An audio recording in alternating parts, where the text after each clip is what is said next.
right, good evening, everyone. Welcome to the June 30th, 2021 Select Board meeting. We didn't do this last week because we're totally out of practice, but our tradition typically is to rise and join in the Pledge of Allegiance. So please join us. Pledge allegiance to the flag of the United States of America and to the republic for which it stands, one nation, under God, indivisible, with liberty and justice for all.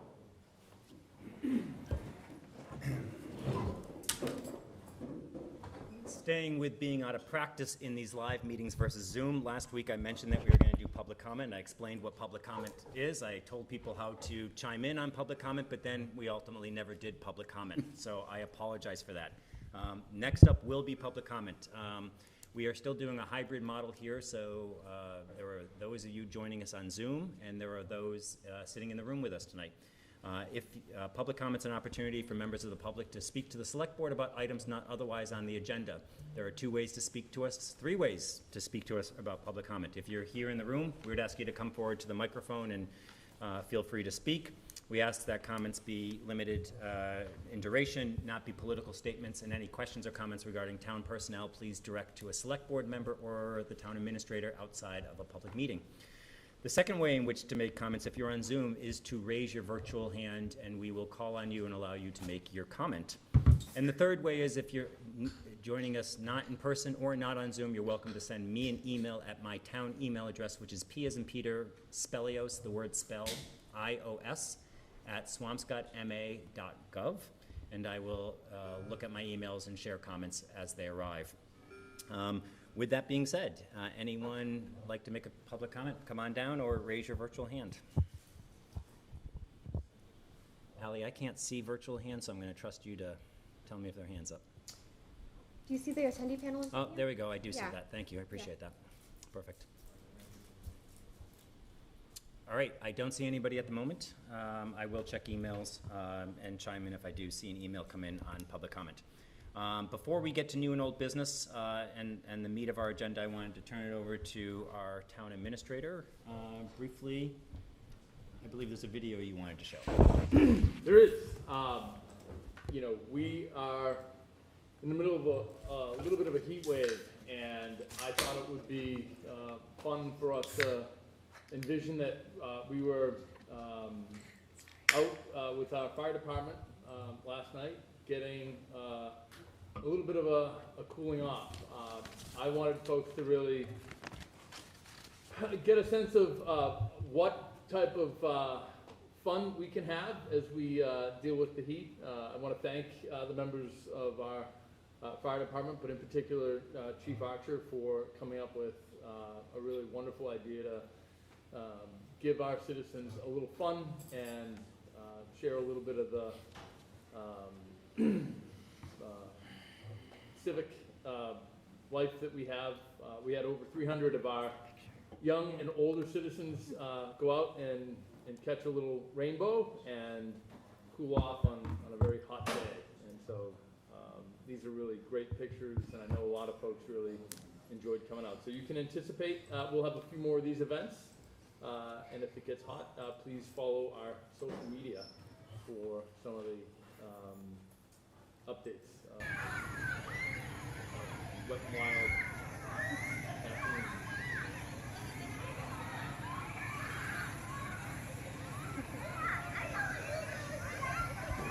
Can't think of a better use, you know, for a fire truck on a hot day. Aside from the fighting fire. That's right. Hey, aside from that small thing, you're right. If it's not needed for that, this seems like a good use, right? I agree with you. All right, thanks to everyone for making that possible. A lot of great positive feedback, and it seems like the kids really enjoyed it. All right, we're going to move on now to our new and old business. Briefly, just to share with people at home and people here what's on the agenda, we're going to start with an update from our representative, Alice Stein, from the Massport Community Advisory Committee. Alice was with us a few weeks ago, updating us, and since then there has been additional information provided to Alice and the Advisory Committee that she thought was important to share with us relative to flight patterns and how changes in flight patterns may impact Swampscott in particular. After that, we have a conversation relative to a review of the draft site plan from Calyx Peak for 16 New Ocean Street. Following that, I'm going to ask the board's indulgence to take some things out of order. I would like to then have a conversation about the new elementary school costs, and we have our town treasurer and our director of finance joining us tonight to update us about some modeling for the new school debt costs. They did a great job Monday night with the Finance Committee, which is a carry-on from a joint meeting with the Select Board's Capital Improvement Committee and Finance Committee on June 14th, where we most recently visited with the new projected costs, looked at debt amortization schedules and the impacts to the tax payers. Following that, we will then have a conversation and update on traffic advisory and pedestrian safety issues. And then from there, we have a vote, a discussion and potential vote to set a special town meeting for the new school and the debt exclusion and a town-wide vote date for the debt exclusion for the new elementary school. Last but not least, we have a discussion and potential vote on end-of-year transfers. Today is the last day of fiscal year 21. And under state law, I believe we have until July 15th now for the Select Board and the Finance Committee to vote on end-of-year transfers to balance the books and close out the books. So with that, I want to invite, I think Alice Stein is joining us via Zoom, and invite Alice to join us and to give us an update and share with the community some new information. And Alice, and if there's anything you would like us to do, perhaps write a letter or make a recommendation based on what your thinking is, please let's end tonight with that so that the board can take the necessary action tonight if the board is to do something. Certainly. Thank you. Thank you, everyone. So thank you for letting me join through Zoom. I'm actually out of state. I'm in Florida right now. So we're having our own heat wave here. I know you guys are in the middle of one right now in Swampscott. So one of the things that I want to bring up to you is at the time that I did a briefing before the Select Board, it was prior to the meeting that took place on June 24th with the Massport Committee. And at that point is when MIT had shared their findings on the implication of the new procedural changes that would impact Runway 22. Runway 22, and I just want to kind of, not everybody's familiar with this jargon that we use in this committee, is where there are a lot of arrivals that take place that go and impact our coastal region. And there was some confusion in the community, and there was some perception that FAA had clarified at the last time I had briefed with the Select Board that there was some procedural changes that had already taken place, and that's why folks that were living on the coast and in Swampscott had the perception that, in fact, there were a lot of planes going overhead. The FAA did address that concern, and they said there's been no procedural rollouts of any kind.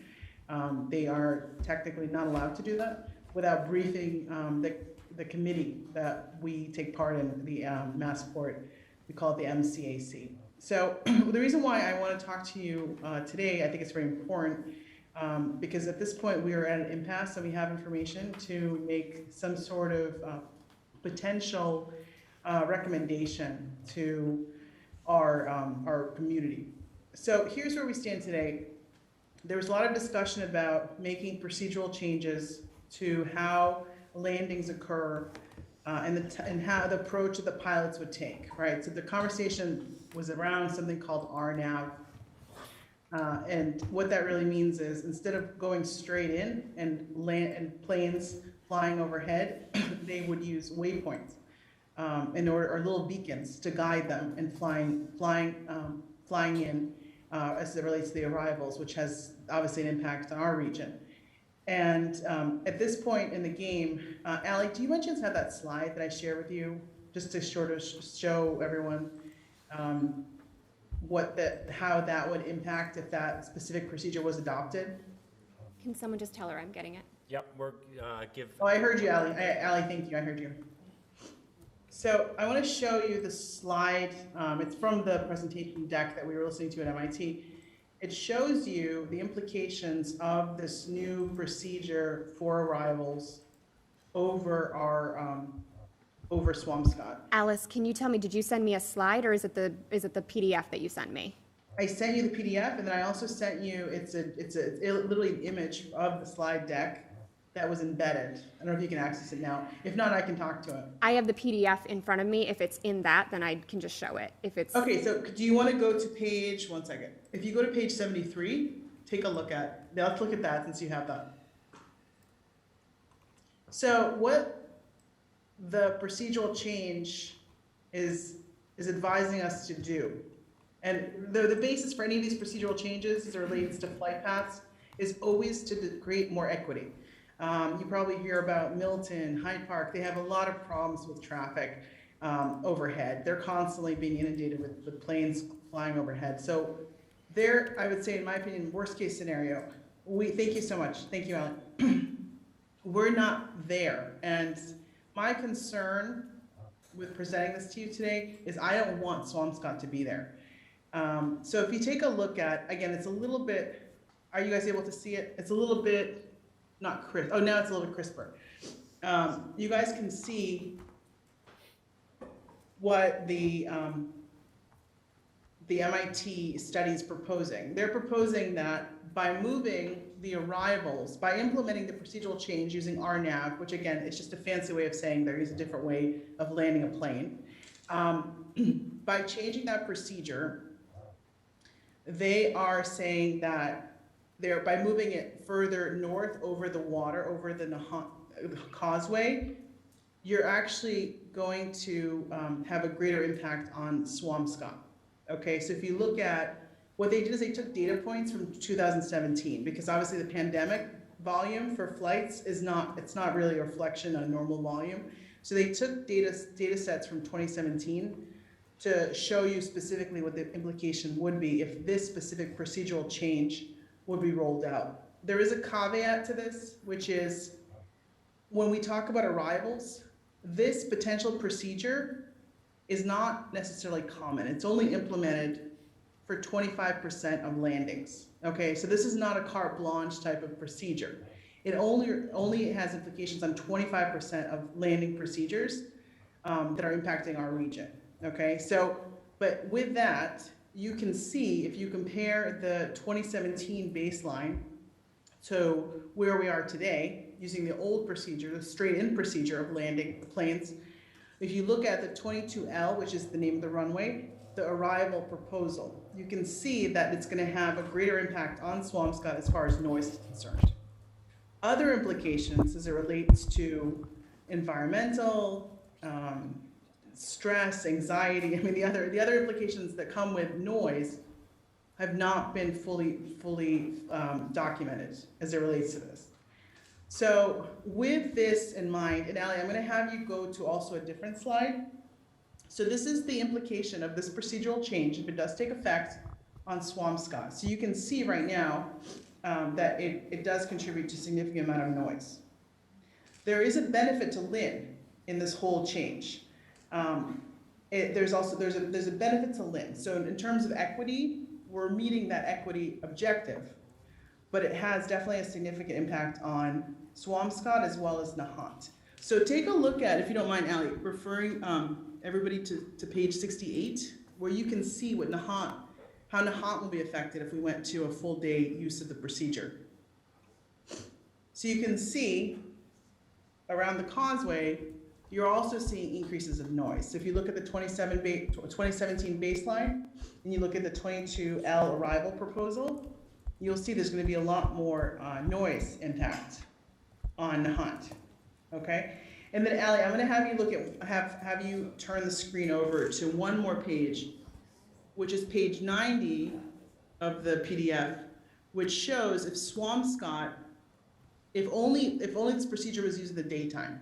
Okay, so there's quite a bit of difference. So the nighttime arrivals, the volume is significant compared to the daytime arrival and usage of this procedure on runway 22.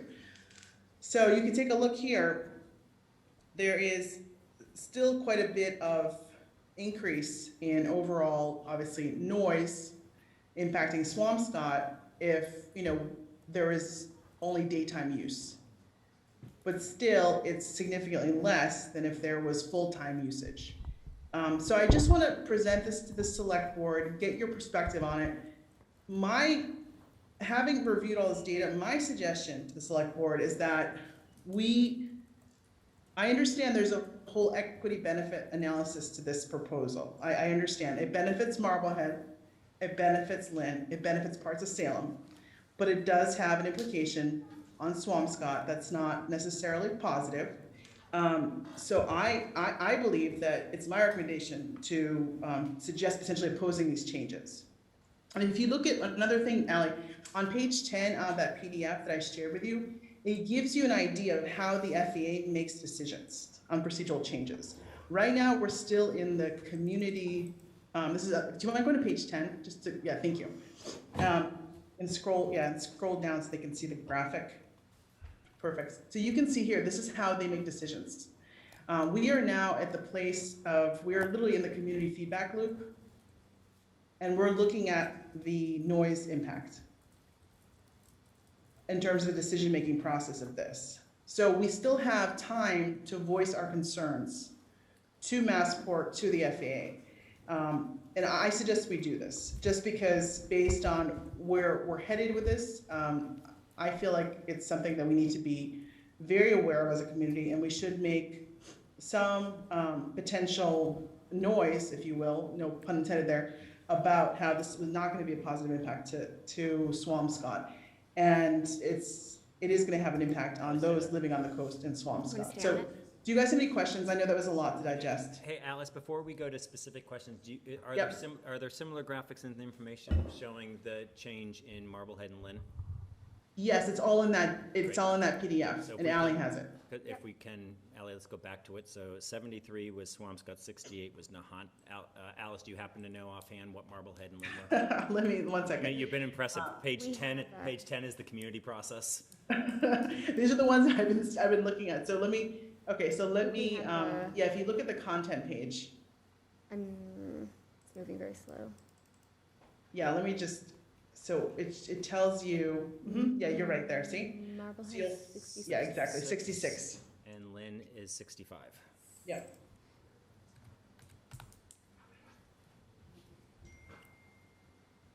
So can we use this, let's use this one as an example. Can you help me, for the two boxes, one over the other on the right-hand side, help me understand the N60 change versus the 22L arrival proposal?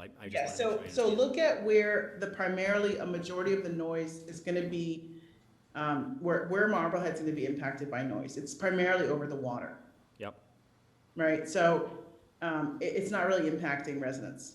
Can you just, sorry, what is the N change though above? What is that representing that's different? So this is referring to, okay, so this, the N with the 60, that's referring to the decibel level that they use to calculate noise disruption. That's their barometer of noise, decibel noise disruption. Under current conditions. Correct. Okay. So, but if we talk about the 2017 baseline versus the 22L arrival proposal, and you superimpose this map on the Marblehead town map, right? You can see that the noise that's impacting Marblehead is completely over the water. So for them, this impacts. But it's, okay. It's not an improvement. It's impacting the water, meaning it has environmental impacts, but in terms of the residents and specific noise that would potentially come up as an output of this, they're not. It's not occurring over specific residents. Right. It isn't. I'm certain there's environmental impacts here that have not been 100% studied yet by the FAA. They're in process now, but you can see it's primarily over the water. Ally, will you go to 67, please? Or sorry, 65.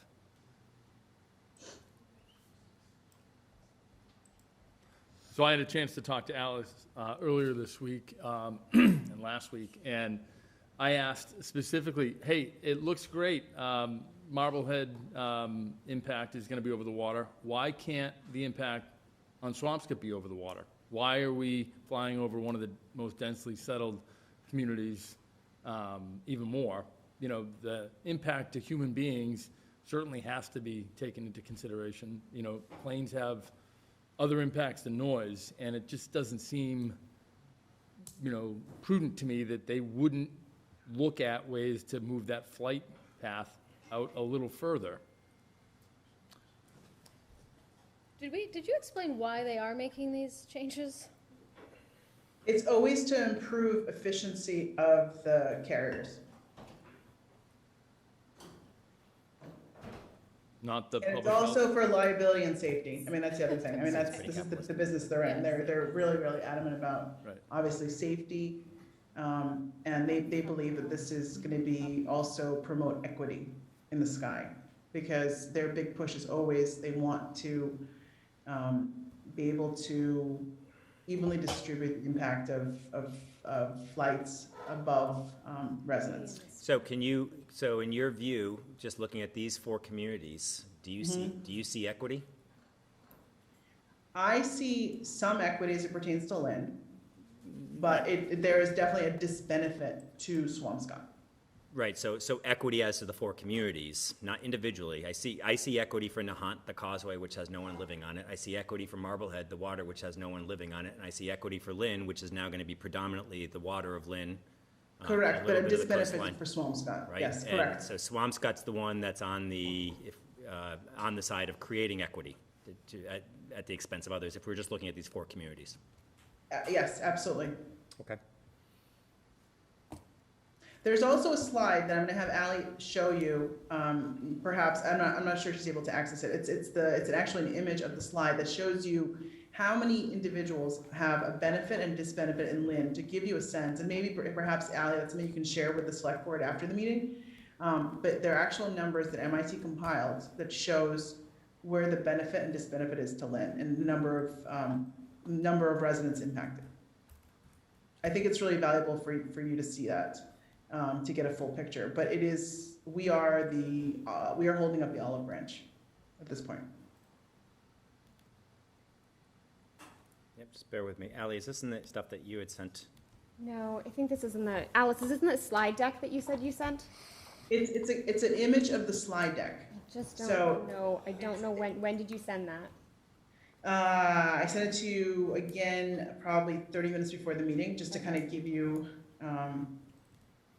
I can try to send it to you again. Is Yeah, that- if you could, all I have right now from the email you just sent was the actual PDF, the document.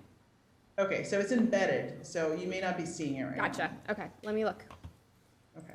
When you say embedded, you mean like there's a link somewhere?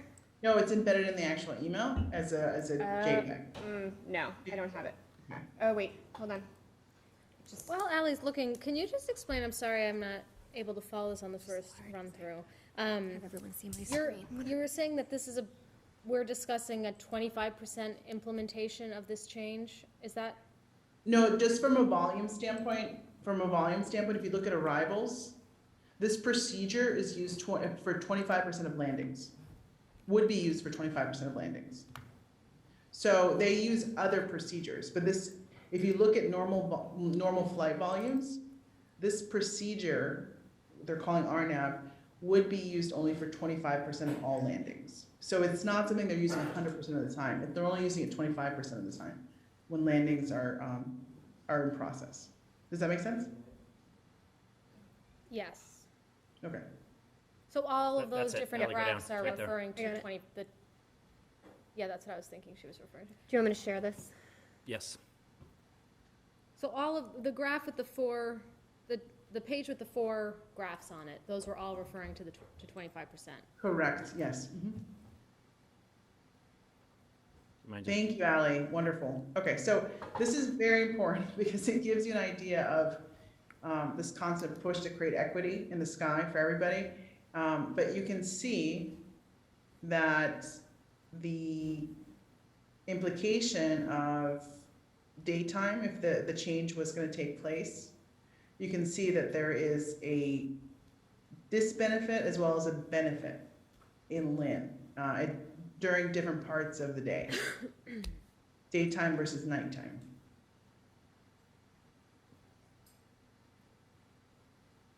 So I have a quick question. In your experience, have you seen a situation where, one community is substantially disadvantaged to the benefit of others? Or is? Yes. Yes, and I did send a letter to Sean Fitzgerald to take a look at. Yeah. And it's a letter that was written about Milton, and Ally can share that with you as well. But pretty much the ethos of the letter is that, you know, that the government, I mean, government's looking for more equity in terms of how they approach procedures as it relates to flight procedures. So that's unfortunately what the situation is that we're in. More equity, though, in the context of finding greater efficiency for the airlines. Right. Correct. So it's driven by greater efficiency for the airlines. It's always, absolutely, they're number one. Okay, I meant, right, but I just want to, I don't want Yeah. Massport to feel valiant in anything they're doing here and to make it seem as though they woke up and realized, geez, it seems inequitable the way in which we do flight patterns for the residents of these communities. It's how do we make fly time shorter, how do we pack in more flights, and how do we use less gas? Correct. Right, to do these things. And then, And once we get through negatively impact the same yeah, amount once of we get people through the that are flying. capitalist objectives, we then say, now how do you humanistically do it to piss off the least amount of people so politically we can pass this? Is that a fair, maybe blunt analysis? Very blunt and well stated, yes. Okay. So Alice, we talked about, you know, the MIT group really studying, geez, how much more would it cost the airlines to bump it out over the water off of Swampscott's coast? And really do the alternative analysis and commodify the, you know, value of impacting this community, you know, in a beneficial way. You know, to me, that analysis should be done, and we should know if they're going to change that flight path, how much are they going to earn as a result of this? Because everybody in this town is going to pay that price. What do you want to see? Oh, this is the screen, we're still sharing the Yeah. screen? Gotcha, okay. If you want me to stop sharing. Yeah, no, I can't tell. It's hard for us to know if we're Alice, seeing I'm the sure screen or this not. is beyond, I'm not sure actually, otherwise I wouldn't ask, but it might, I wouldn't be surprised if it's beyond the level of information that you're receiving, but when we talk about efficiencies, much more efficient are they looking? Is this like a matter of like a So- minute or two? I mean, it doesn't seem, So you bring up a really good point, because for them to measure efficiency, they're also looking at things like, they have to do a feasibility study to make sure that it can actually be rolled out without any safety precautions, any human error. So whenever they are proposing these things, those other aspects have to be fully vetted. Okay, so even if we move the flight procedure to waypoints that are, let's say, 15 degrees further to the water, for example, right? That has to be fully vetted in terms of the FAA. So those are things that have to be fully vetted. But I think it's worth what Sean said. I think it's worth pursuing because we are, unfortunately, it's to detriment of our coastal community. well, I What's would the, assume, oh yeah, go ahead. I was just gonna ask sorry if you mentioned it, what's the timeline on this process, on this community input process that we're in?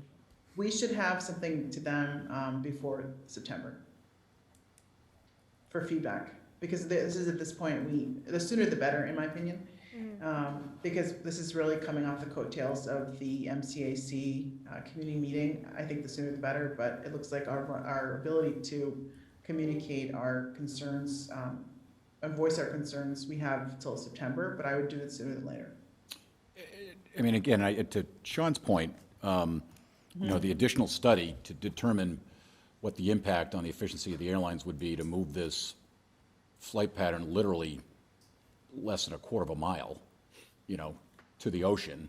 I can't imagine, we do a lot of work with airports, I can't imagine that's going to have a fundamental financial impact for this small little piece of deviation of airspace. And I think, being able to quantify that, it was going to give our objection credence. Let's hope. Well, and presumably, I mean, I would have thought that they would have done the feasibility study for over the ocean to have a comparison, but I guess they just look at a direct line and it's obviously more efficient, so they don't. No, I think Veer up. that seems, I mean, Alice, I'm interested in your response to that, because I assume they're just doing vectors, and they look at it and they say, well, this is the more efficient vector, so we're gonna look at this as opposed to the other ones, Right. right? Is that Yeah. essentially accurate? Unfortunately, Peter, it's what you're saying, which is, they have, they're, instead of using straight-in procedure, they're using the RNAV, which is the waypoint procedure. So it's very much, like you said, it's very vector-based. And they're doing, I mean, that's why MIT has been doing this for years. They've been working on this study for years. And this is finally, they've produced their findings. And it's all mathematical. They're calculating how this can be done and how this feasibly can be done based on what you're describing. But again, they are relying on existing waypoint for this specific recommendation. So, to help bring this to kind of head for tonight, I guess what I would like to suggest is, and I think if I'm hearing everyone correctly, I think what I would like to suggest is that 2 members work with the town administrator and Alice in crafting a response, and then bring that back by the end of July, have that response approved by this board to submit, and let's get something out by the end of July. Alice, does that schedule sound reasonable to you? Absolutely. Does that work for everyone? Yep. I mean, I'm opposed to it. You're So- opposed to the Like, proposal, no, not the yes, not the no, letter. but we haven't quite clarified. It sounds like we're all on the same page, but I'm just vocalizing that so we make sure that, Yep. Yes. okay. Yeah, so, do I have 2 volunteers to work with Sean and Alice?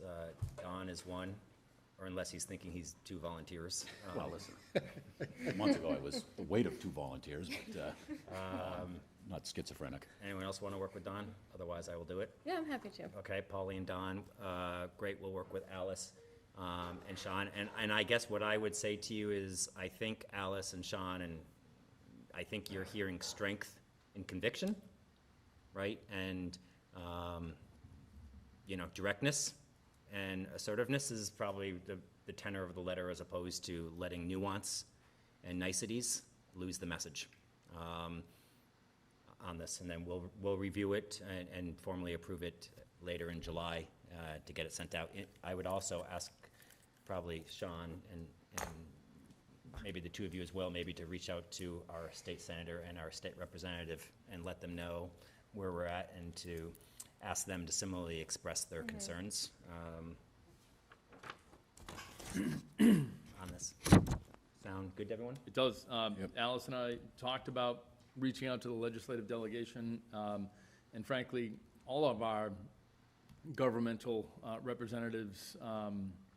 This really, look, we want to be clear. We actually like the idea that, there's environmental justice for disaffected communities, but it doesn't seem smart not to understand why we can't protect Swampscott from the impacts of fuel and noise and other known contaminants that affect our air quality. There needs to be a serious understanding of how all of these ills are going to be thrust upon this densely settled community, our children and our families, and this doesn't present in a way that makes it sound like it's been thought through.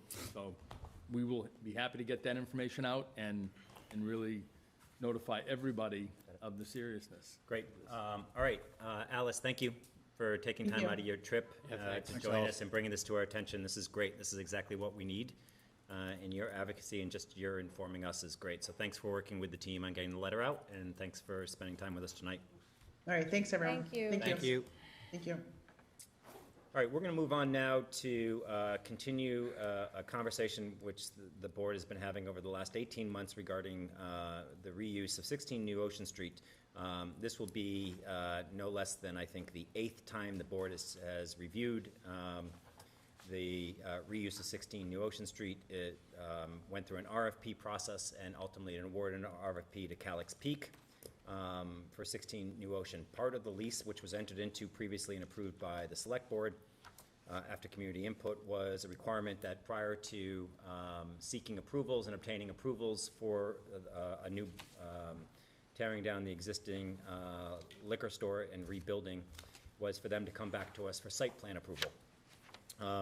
Calyx Peak, my understanding from staff is Calyx Peak has filed preliminary site plans and approvals for the town, but in order to proceed needs the select board to provide approval of the current plan.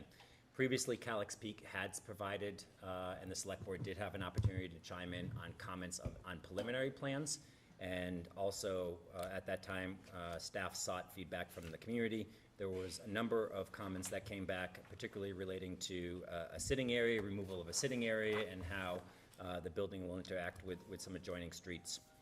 Tonight, we're going to take a look at the current site plan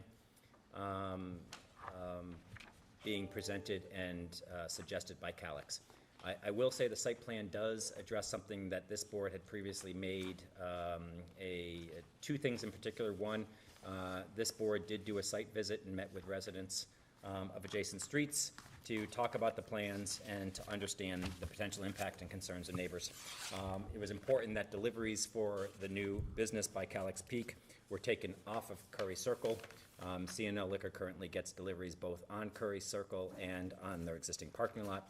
And two, the board was interested in potential improvements to the intersection of Pine Street and New Ocean Street, which if you've traveled it once, you've traveled it probably one too many times. The way in which Pine Street and New Ocean come in is closer to a 45-degree angle than it is a 90-degree angle, causing high-speed turns off of New Ocean Street onto Pine Street and continuing of high-speed vehicles down Pine Street, and at the same time crossing the current entranceway to the Veteran Center, creating unsafe situations. So the board had asked Calyx to make some suggestions about how to improve the safety of that area. Calyx's plan does present some changes to the way in which Pine Street will meet New Ocean Street in a way that would create a more conventional 90-degree turn and create some traffic calming, and also is now suggesting a change in the curb cut for the Veteran Center and for Calyx Peak to share a curb cut going forward. And tonight, that's the main difference in the plan that the board is seeing compared to prior versions of the plan that we've seen. This proposal for a shared curb cut has been made by Calyx Peak.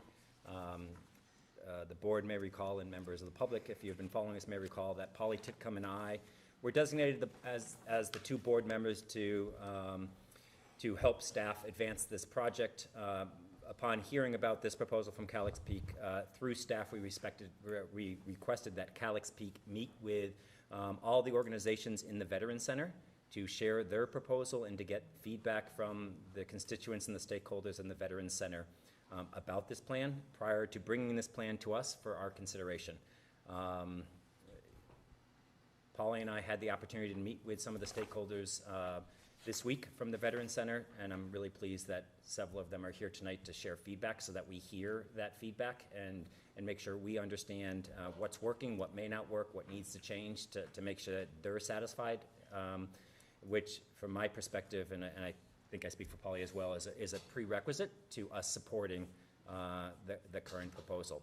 So with that, I know that we have representatives from Calyx joining us virtually, and I think we have council joining us physically. I think I'm trying to figure out who's presenting. Marzi Galaska, our Community and Economic Development Director, is here. I think Marzi, for the sake of expediency, I want to just share the plan. You can update us if there's something I've missed, but what I would like to do is just highlight the Pine Street and curb cut changes in particular, because those are really the things that have changed since the last time this board has seen it. I want to hear from if Calyx has anything to add immediately, but then I really want to focus on the Veteran Center, and I want to hear from the stakeholders and hear their feedback and their comments on it to make sure that that is fully vetted before and then if there's others that are in attendance, I do see on Zoom, I do see a couple of neighbors from Curry that we had gotten to know through the process, and I want to make sure we welcome them to have an opportunity to comment as well. Do you have a microphone there? Thank you. Just a couple of things if I can add. The Calyx Peak team will actually do the presentation, and they're online. So, Allie, if you can promote Bob Zarelli, Mike O'Dryden, Pete D'Agostino. And I think that, if I'm just missing anybody, Dan is here, and then Erin Caracillo. if she could be promoted. And also, one thing that I would not want to remiss, that in addition to the improvements that will be Hold on made. a second. Joe, can you create volume in here? Can you create volume in here? I'm sorry. Thank you. Go ahead, sorry, Mark. So in addition to the improvements that will be made by Calix to the site, the town is also committed in work making improvements to Curry Circle that you, can you hear me now? No, No. you keep talking. Joe's testing it. Okay. There. Oh, there we go. Okay, that's a little much. Now, That's a little bit too much. there we go. That's All right. great. Thank you. So I just mentioned that in addition to the improvements that will be made by Calix to the roadways to Pine Street and New Ocean Street, the town will also be making improvements to Curry Circle. Sort of improvements to drainage and roadway, as well as some changes to the intersection. All right, so thanks. So, Mr. DeAgostino, welcome. I appreciate you being here, and I know that others from your team are here as well. I think what would be really helpful for us tonight is let's put on the site plan. We have gone through this previously, so I really would, in particular, like you can give a really quick overview of the site, but really focus on the Pine Street and New Ocean, the curb cut, and the parking, and how that's all going to work would be really helpful. Great, thank you, Mr. Chairman, and to the members of the board. Appreciate the opportunity to appear before you tonight. Is Ally able to bring up the site plan? And while she's doing that, I'll introduce the rest of the team. Aaron Caracciolo is here, CEO of Calix Peak. Mike Drayden is also here, who is our civil engineer and probably most appropriate to talk through it. I did hear your comments that we want to get to the public feedback as quickly as possible, so we'll keep the overview brief, highlighting the items you indicated. Also, our architect Bob Zarelli's here, as well as Council Dan Cahill and Nancy are both available in the room should we have other questions. So if we could, Mr. Chairman, bring up the site plan.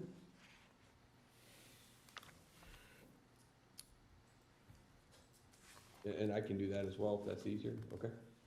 And I think we can go to the next page. Ally, thank you so much. Ellie, do you mind closing your right-hand margin, please? I don't know how. Anyone else? Right there, it says close. I think Like that's, that. is that going to close everything? Not this. There you go. I'm wondering if it actually does make sense, Peter, for you to share your screen. Well, I'm not on the Zoom. Nope. Oh, Peter the other DeAgostino. Peter DeAgostino. That's a much better decision, because Ally knows better than ask me to share anything. I don't know if we'll have better graphics on mine. It's just that if you're moving around, it might be easier for you to do it. Sure, we're happy to See what it looks like.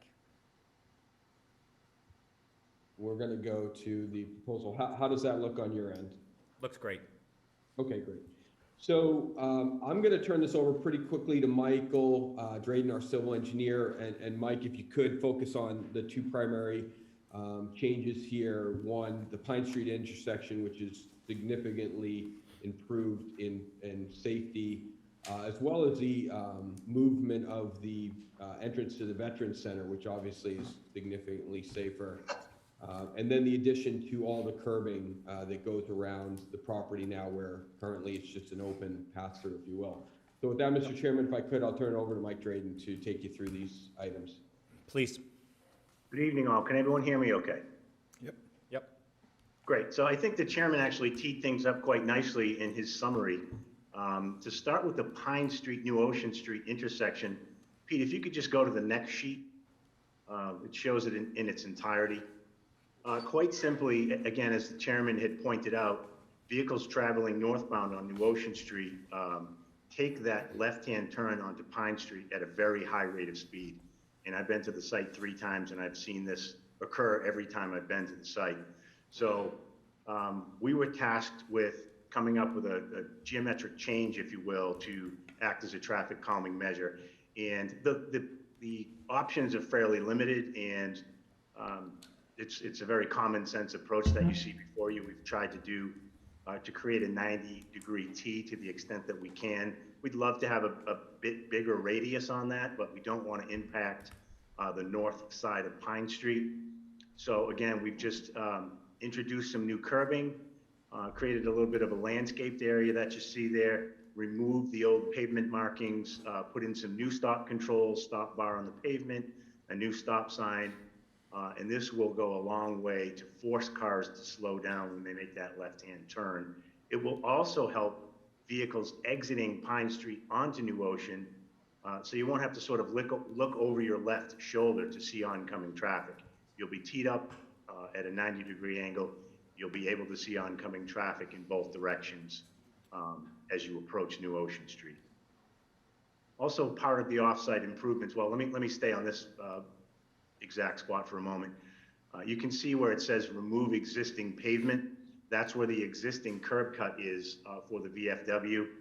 And it just further exacerbates that traffic condition. You have this high rate of speed, and then you introduce a curb cut into that mix, which further reduces safety. So it makes perfect sense to me to consolidate that curb cut and create a new curb cut, a shared curb cut, as far away from the Pine Street, New Ocean Street intersection as possible. So that's what this plan reflects. Also proposed off-site, you'll see the shaded areas. Pete, maybe if you could go back to sheet C4, the previous sheet. That linear shaded area that you see is new sidewalk paving, as well as new vertical granite curb along the entire frontage there. As you may know, you can probably imagine, the CNL, particularly the CNL package store, it's sort of an open curb cut. It's a free-for-all, if you will. There's no real definition in circulation. So what we want to do is really define that shared curb cut and prevent, again, that open curb cut that exists today. So that will vastly improve vehicular safety, pedestrian safety, and also aesthetics of the site along the frontage of New Ocean and Pine Street. So the parking is accessed again from that central curb cut. We're showing 12 parking spaces. And again, the shading that you see is essentially the new bituminous concrete paving. The white area is the existing paved area. So the new paved area consists of 12 spaces, and then there's an additional 6 spaces that are proposed to be leased spaces. Yep, Pete is pointing those out now, for a total of 18 new spaces for the Calyx facility. That leaves another approximately 18 spaces for the VFW. The VFW lot is not currently striped or sort of formally striped, so we would like to bring some organization to that area. So we do have an even split, again, of 18 spaces on the VFW property or site and 18 dedicated to Calyx. Happy to answer any questions that you may have. So, Mr. Dryden, a couple of questions, and then I want to see if the board has some initial questions, and then ask the Veterans Center. Help me go around. Will you go back to the prior sheet, please? Or actually the next sheet, I guess, technically. Or maybe it's that one right there. Help me what happens when we get to Curry Circle, and I think you're showing a discontinuance of the granite curbing as you go into Curry Circle. What's there now? I think there now is nothing because it's, a big parking lot. And what's going to be the finished condition there? That's a great question. There is nothing there now. It's sort of a flushed paved condition, so you can essentially drive right across that triangular shape today. So there's just an edge of pavement there. There's sort of a gutter line, if you will. You can actually see it. It's labeled gutter line. It's a dashed line. What we propose to do along that area is to simply bring the lawn area up. There's a slight modification to the gutter line, just so that that gutter line is not on the actual site. You can see just to the bottom where the Curry Circle angles. Yeah, the gutter line is actually on the site. So we would propose to just move that gutter line out slightly and then bring the lawn area to a flush condition to Curry Circle. For those of us that are not familiar with the phrase gutter line, can you tell us what a gutter line is? Yes, it's essentially just the low point where stormwater travels as it flows off of the center line of Curry Circle and then off of the site. It flows to that gutter line. Generally to the right of the page, there's a catch basin out at the tip of the site that gutter line drains to. So it feels to me that by not putting curbing there, understanding there's a gutter line there, but by not putting curbing there, we are inviting the possibility of cars pulling over and using that area as a quick pullover and a place which is more feasible for people to do things when they're visiting Calyx and finding parking quickly or doing things that otherwise does not seem appropriate to me. So is there a reason that we cannot be, I understand the grass going all the way to the curbing, but is there a reason that we cannot be extending the granite curbing similar to what we're doing elsewhere? Mr. Chairman, if I could jump in there, We had proposed, in response to neighbors' feedback, a landscaping that side, so it had a more residential feel. We have some images of what that landscaping on Curry Circle would look like if you'd like me to share. No, I appreciate that, and you did, and you really do landscape, and I think that was responsive, Mr. D'Agostino, but that landscape doesn't sit immediately on the edge of pavement, and so there still is a portion which is grass before you get to your, what I'm gonna call your vertical vegetation, as opposed to your horizontal vegetation. That, to me, seems like it feels like Curry Lane became the back of a building, if I kind of be direct about it, and it feels like curbing and having granite curbing going around there is appropriate. Understanding that we're not extending the sidewalk, I understand why we're not extending the sidewalk there, because it's a sidewalk, frankly, to nowhere because there isn't sidewalk all the way down, nor is there width for sidewalk all the way down Curry. But it does feel like having the grass go to curbing is an appropriate finish detail as opposed to having it just blend into asphalt. Okay, yeah, that's something we could look at. We also have a culvert that runs under there that may prevent the installation of curbing, so that's just a change we'd have to evaluate if it's feasible. Mr. Dryden, do you have any thoughts about its feasibility? I was going to say the exact thing that Pete just said. There is a culvert there. We know the horizontal extents of the culvert. We don't know how high that culvert is or how shallow the cover is over it. So other than that, there's really no reason we can't extend curbing. Once we learn a little bit more about that subsurface culvert, I think we can give you a more definitive answer. But I think it's a good suggestion, and I certainly understand why you raise it as a concern. Great. My second two things. Those 6 additional parking spaces that Mr. D'Agostino went over, my understanding, those that aren't shaded gray are intended to be employee parking for Calix, not customer parking, correct? Correct. That's correct, Mr. Chairman. And the line between and now I guess I want to turn a little bit to some of the things that I'm going to turn it over to the Veterans Center, but the line between the gray shaded in the parking lot, the gray shaded to the non-gray shaded area. I think there's a strong preference in between the parking spaces specifically, exactly where Mr. D'Agostino's cursor is.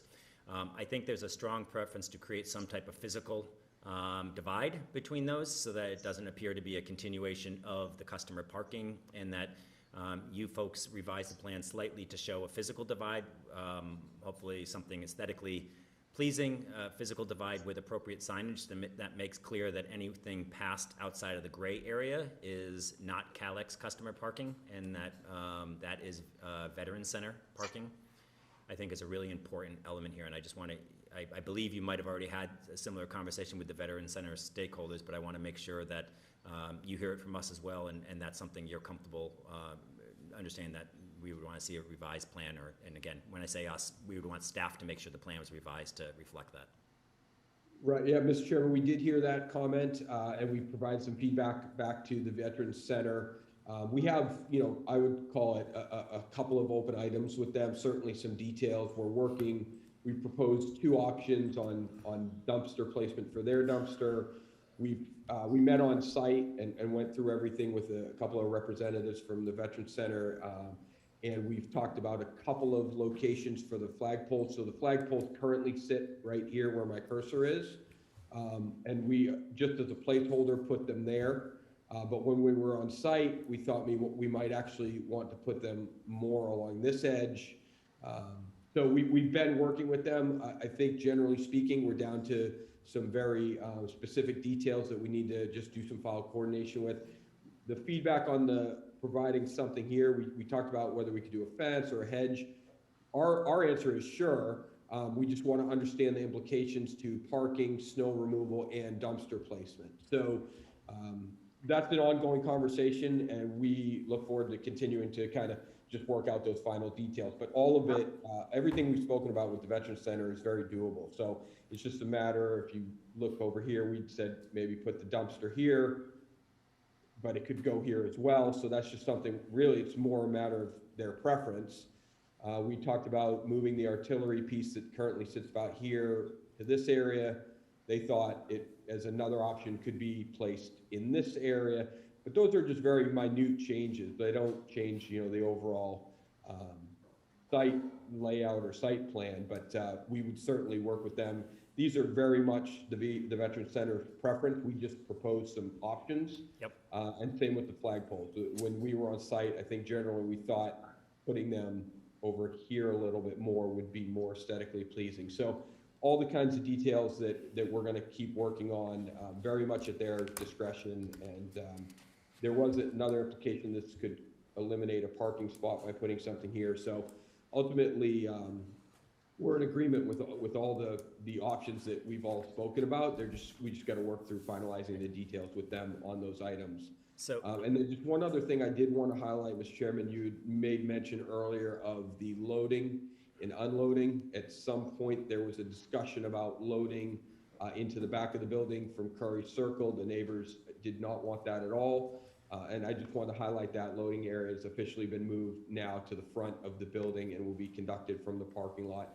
And this area of the building, which is a little bit of an addition from the original proposal, includes a sally port, so the vehicle would pull in, unload, and leave. So there's absolutely no business activity proposed along Curry Circle any longer. And I know that's one of the things we heard from the neighbors, and we've addressed that. So hopefully that answers your question. Certainly some details to work out with the Veterans Center, but nothing we're opposed to doing. It's just a matter of preference.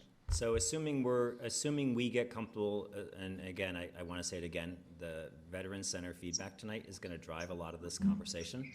And assuming we get comfortable with it, I just want to, and I think I heard it in what you just said, but I want to be really explicit about it. We're going to need to ultimately revise the lease, and that revision to the lease, which will come back to us, will need to reflect all the details that you do finalize with the Veteran Center, and we're going to want that to be in the lease. And Sure. and I'm sure you're not going to have a problem with it, but I do want to let you know that we recognize that all the details and the discussions based on the conversation that Polly Titcomb and I had yesterday with the stakeholders at the Veteran Center, that they're ongoing, and it seems generally in a productive way, that we're going to want to make sure that they're all codified in writing as obligations going forward once all the details are finalized. Certainly, and in addition to that mechanism, we would obviously update the site plan that will ultimately at some point go before the ZBA. We would update the site plan to reflect those final details with the Veteran Center, and that would be ultimately what would be approved. So there would be a couple of mechanisms by which we'd be accountable to Great. those changes. So I want to go to the Veteran Center, but I want to first see Polly or other board members. Do you want to ask some questions now before we go to the Veteran Center? By all means, whatever you'd like. I have two quick questions that just, if I can ask on the Veteran Center's behalf. In terms of they get deliveries of trucks several times a week. Some of them are 60-foot trucks, if I'm, is that Yep. correct? And so I just want to make sure, I'm sure this has been engineered, but if we can confirm that the new entrance, with especially the turn into the Veterans Center with that new proposed pavement marking, that it's just sufficiently wide and angled for a truck to be able to get in there, not just the garbage truck, but again, delivery trucks, and be able to turn around, especially if there's people in the parking lot at the time. Right, yeah, so the VFW now, because there's a fence here located about where my cursor is, don't hold me to it, but generally speaking in this area, the only entrance for delivery trucks would be in here, and this would be the movement area for the delivery truck. So the entrance changing doesn't change the movement area for their delivery trucks. You couldn't put an 18-wheeler in here and turn it around, but when we talked to Mike, and he can answer this question himself as well, but just for efficiency, a general box-type delivery truck that most, what's the word I want to use? Delivery services would be able to use this entrance and this parking like any other normal business. These are all standard width entrances and stuff. So there's really no change to the capabilities. They couldn't have pulled an 18-wheeler in here before to turn it around, and that hasn't changed because we don't have more land. But the same size trucks that would have been able to maneuver in this area previously could still maneuver in this area. Thanks. And then my only other question for now is, let's see, what was my other question? Oh, snow removal, you mentioned. What is the plan for snow removal? Is your intention to remove the snow from both lots, since you'll be doing your lot and some of the lot will be your parking spaces, or have you had that discussion yet, or thought process? They raised the question on snow storage. We did show snow storage along this area here. This is a proposed landscape area, which could change if we put in a fence or something here, but under the current proposal, this is a landscaped area. So we can put snow storage here, and in an email I'd sent to the Veterans Center yesterday, we also indicated that, you know, in the event that we had some successive days of snow and or a large nor'easter that would require the removal of snow from the site, you know, certainly that's something that we would have to do just like any other business would need to do. So we have really two plans. One, to store what I'll call normal amounts of snow, reasonable amounts of snow in this area. And then, you know, for some longer period snowstorm or successive events, we would have to have it removed so that we could keep the parking open. So I think that's pretty standard practice of how we would operate.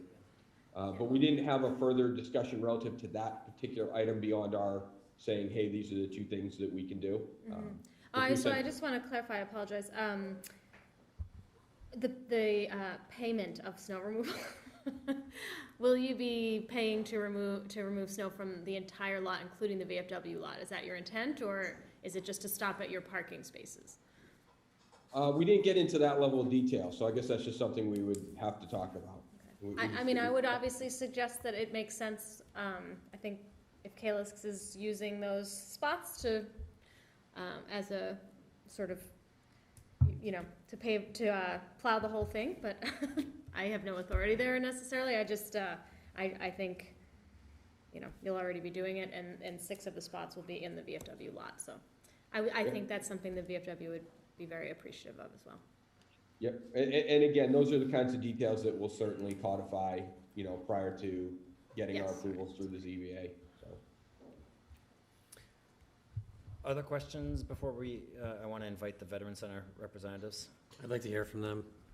Donald, you're good? Yeah, I'd like to hear from them too. All right, so we don't have any formal setting here. You all have microphones, just so you know how the microphones work.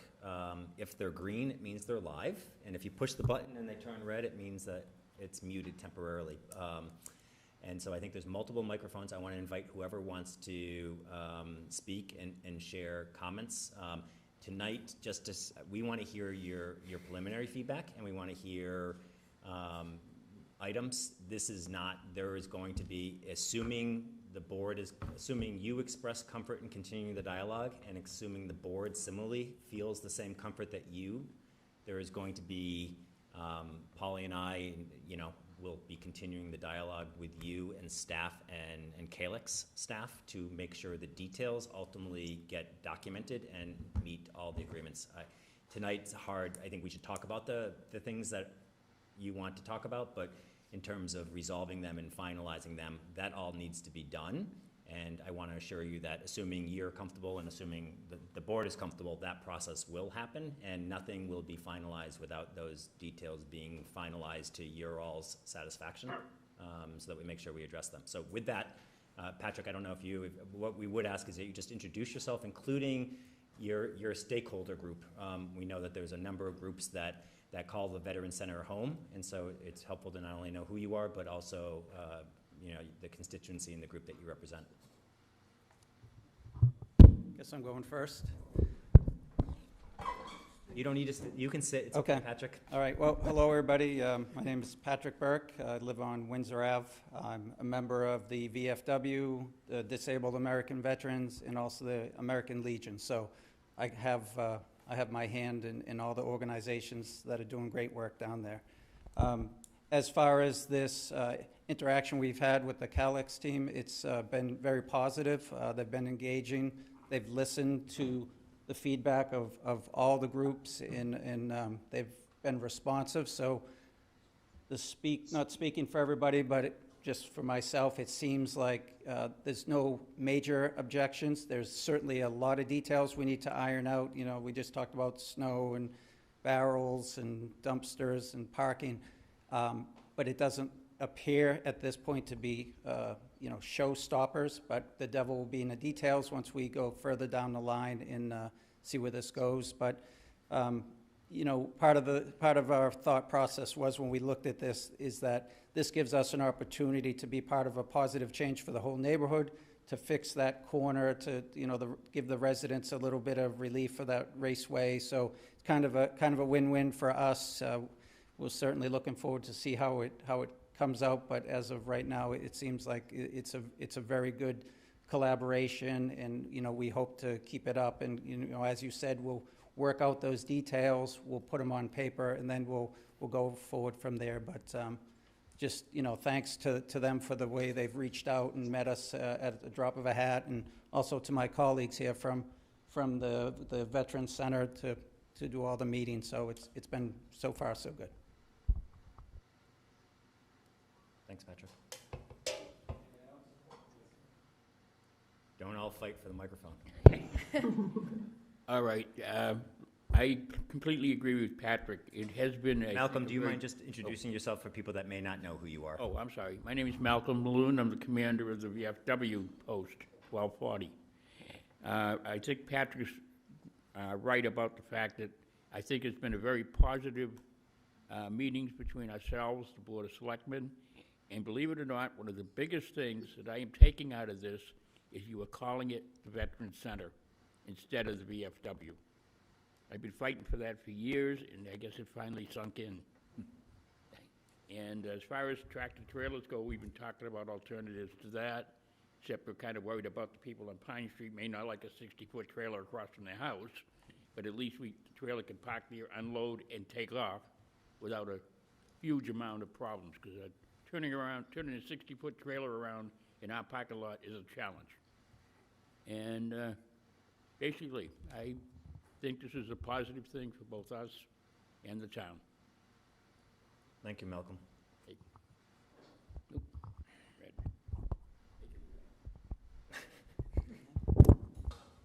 Hi, I'm Andrea Gale Bennett. I am a Lynn resident. However, I am a stakeholder in the Veterans Center as the past commander of the DAV, the Disabled American Veterans, and the current treasurer and adjutant. I definitely a stakeholder. I'm pretty encouraged by the things that I've heard from Calix. They seem to be cooperative and wanting to do the right thing for the town and for the area. And I will underscore everything that Patrick and Malcolm said, in that I'm very encouraged, especially about the safety issues. That Pine Street, Ocean Street corner is just horrendous. And so the fact that they are going to make adjustments to that, I'm very encouraged about that.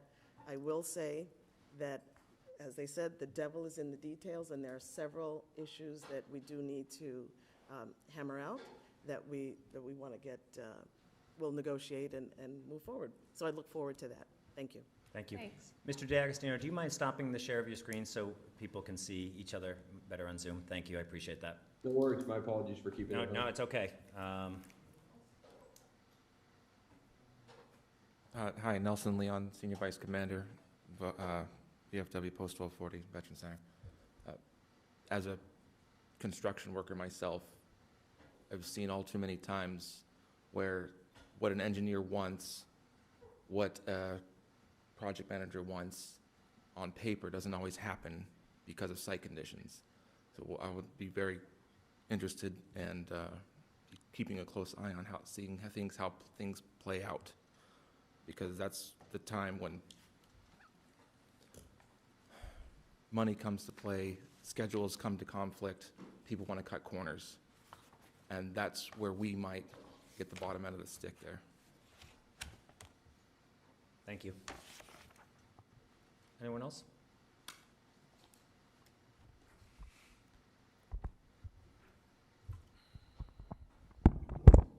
Green is on. Green is on.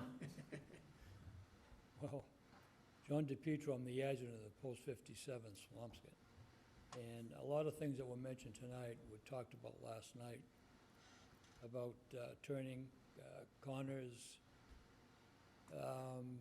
where the flags are gonna be posted, where our howitzer will be posted. And so far, nobody has given us any good reason to believe that they're not gonna cut corners. And one of the corners that we came up about was, someone mentioned about putting the flags in the front of the building facing Pine. And it was brought up about the wires and the trees on the street, which would be very impractical at this point, unless somebody decides that they want to move the wires and take the trees. And I doubt that that's going to happen. So that's one issue that we've had, and those flags were put there for that purpose, where they are. The howitzer itself was brought down from Fort Devens with a lot of paperwork and concern. And those that brought it to us from Fort Devens picked that spot where you see it, because it was the most easiest to get to if they had to take it back, put it back into service. I can reassure you that it can't be used the way it is now. It's been very well welded, all the movable parts. There are no real spots that, unless they take and put it over to facing the post from Pine Street on the right-hand side, on that, where the piece of grass is. That's been mentioned, that was mentioned today at the post. And it didn't get discussed totally. I don't know, who knows, but Fort Devens required us to put that platform on there. It's 2 feet deep, concrete, with rebar, before they would bring it to us. And obviously, my commander, who's sitting two doors down here, had to sign for it. So his safety and life, or whatever you want to call it, is online for it. And we can't put it in his yard, my yard, or anybody else's, except where it is. If it's moved, we have to notify Devens that we've moved it from where they designated it. And if those parking spaces are given, they won't benefit us. They'll only benefit the people that are moving in next door. And as far as snow removal, it's been going on for the last 20-odd years when the post reopened. And the trucks that we're talking about, the 18-wheelers, do make the turn coming in off of Pine Street. Not easily, but good drivers can put those things in your backyard, and they are. Coming off of New Ocean onto where they want to designate a new opening won't be as easy as it sounds on paper. I've worked in that area for more than 40-odd years, and I've watched the traffic come and go and go and come. I do not see many cars coming off of New Ocean Street from Paradise making right turns onto Pine. Maybe one at the most, maybe two. And most of the time, they go straight off of New Ocean and into our parking lot as members to use that parking lot. Coming out of the parking lot at that point has never been a problem, except for the amount of traffic that's on the road now. And I can safely say my boys have been taught to look both ways before they enter. Most people do. Some people just, and that's what makes the problem. Coming out of our parking lot into the parking lot that they want us to use, which would make a double left turn going right or left, wouldn't be much easier, especially with cars coming off of Pine or up a New Ocean. And in my lifetime, I haven't seen anything to fix that in that area. And unless they put a bridge, and I'm being facetious. So that's what I've got to say, and you can put it all together on everything that's been said here tonight.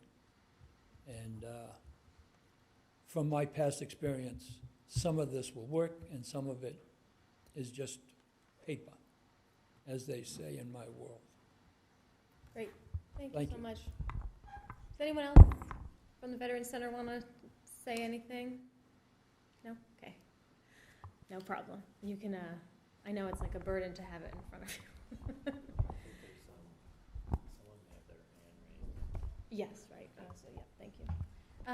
Okay, so I do see somebody as one of the attendees, Irene Pepperberg, has had her hand raised for a while, so thank you for patiently waiting. If you have a comment about the Veterans Center parking and Calix's proposal? Yeah, can you hear me? We can, thank you. Okay, so Irene Pepperberg, I live on 30 Curry Circle. I think you all already know that most of us on 30 Curry Circle are absolutely up in arms against this because of what it's going to do to our little street that's a residential street, and we are hoping to keep it residential. Our two main concerns are, you know, you're talking about all this parking and this, that, and the other thing. How are you going to prevent people from parking on Curry Circle? We have almost no parking as it is. I mean, I can't even trim my bushes in front of my house because my neighbors are parking in front of my house, okay? There isn't even enough parking for the people on the street. And also in the winter, they also throw all the snow on that point where you're having this little, you know, boat sit, okay? And it's almost impossible to make a left turn or see it, you know, to make a left turn out of Curry Circle because, you know, you can't see what's going on. So I can't tell what you're doing to make it easy to make that left turn possible. And I also really don't see what you're doing to make it impossible for people to park, you know, to keep them out of our hair, bluntly. I mean, we don't have that kind of trouble with the liquor store, and we never had. I've lived here for 20 years, but this looks like a whole new game plan. So those are my two questions. Thank you, Ms. Pepperberg. I think to the snow removal point, and we can let Mr. D'Agostino maybe address this more, but it does seem that if there isn't a room in the tip to park where to put the snow where they had before, you've created to compensate for that that berm, the snow storage area in place. I don't know if that exists now or what that area is now. If that's already snow storage, and then we're taking away the ability to do storage on the peninsula there, then perhaps there's a bigger concern. But can you speak to how you arrived at that area and if you think that's going to be sufficient compared to what's there now for snow removal? Sure. This came up previously at another meeting, and DPW was also part of that conversation. And our understanding was street snow was being pushed into those areas, particularly at the triangle there. And so by creating a granite curbed sidewalked area, they won't be able to push the big piles of snow off of the street into the tip of the triangle, if you will. So I know DPW was on one of those meetings where this was discussed, and certainly this is a vast improvement. You won't have street snow, and I hope you know what I mean by that, pushing the snow off of the road into that triangle. That will no longer be possible. So the only snow that would be at the triangle is whatever fell there by nature. There wouldn't be any piling of snow. So I think it makes that left turn and trying to see over a snow berm, it eliminates it. You couldn't put snow there anymore. So it very directly addresses that concern. And then as it relates to the parking on Curry Circle, we've eliminated 100% of the access. So right now there's 100% access from the site to Curry Circle, and after this project, there would be 0% access from the site to Curry Circle. I think going from 100% access to 0% access was something that we really knew we needed to do, and that's why we've proposed the layout in the way that we've done. So just to clarify, so when you were saying you had spoken with Gino Cresta from the DPW, can you clarify for me again what he was, what concerns he had in terms of the town snow removal from Curry Circle? It wasn't a concern. It was his. I think it was his understanding that snow was getting pushed off of the road into that triangle. The neighbors had raised the issue about the snowbanks being too high.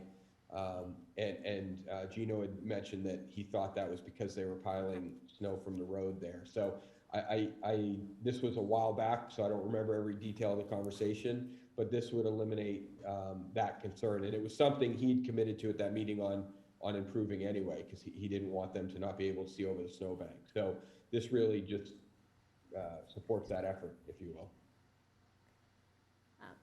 Ms. Pepperberg, did that answer your question? I know you might not find the answer sufficient, but did it answer your questions at least? Okay, so but with the dory thing there, okay, will we be able to see how to make that left turn out of Curry Circle? I mean, it doesn't take much to make that kind of difficult. So, Mike, I think I saw you talking, but you're muted. So can I just, bear with me just for 1 second. I guess I want to suggest here, just so residents understand, this project, once it leaves us tonight, is going through site plan review and a regulatory process, and this is the exact type of thing the planning board and other boards are going to, with staff recommendations. And the only reason I'm raising that is not because we're trying to pass the responsibility on to them. It is their responsibility, and frankly, I don't want there to be a conception that we are doing site plan review tonight, because I think there are a number of these questions that are really good questions, and I don't think we're, I believe the reviewing authority should be with the technical assistance of staff going through these. I think that question about the dory is a really great one, and so I just want to set expectations that I think they have to go through a process and satisfy multiple boards here, including the Conservation Commission, I think, and the Planning Board through this process. So happy to have you guys answer it, but I think the answer is you need to make sure the sight line is there, because the regulatory boards are going to make sure of it, but I think Mike Dryden alone is going to make sure of it. But I think the real answer to you, Ms. Pepperberg, is there are going to be sight lines, because it will never get through the regulatory review. And what about the bus stop? I can't speak to the bus stop. Someone from Calix or Mr. Dryden, you have to speak to where the bus stop currently is and how that's being treated. I don't see how this proposal in any way changes the bus route as it functions today. Okay. So will still be able to stop, and people will be able to get on the bus and at that same spot? Yes, the bus may just have to stage at the edge of the curb, versus perhaps on that sort of triangle that you saw in the plan. But other than that, there's nothing else that would impede that bus stop. Great.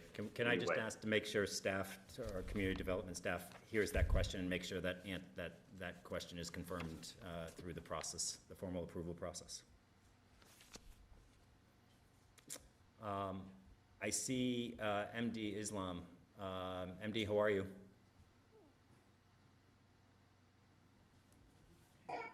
Good, how are you? I'm doing great.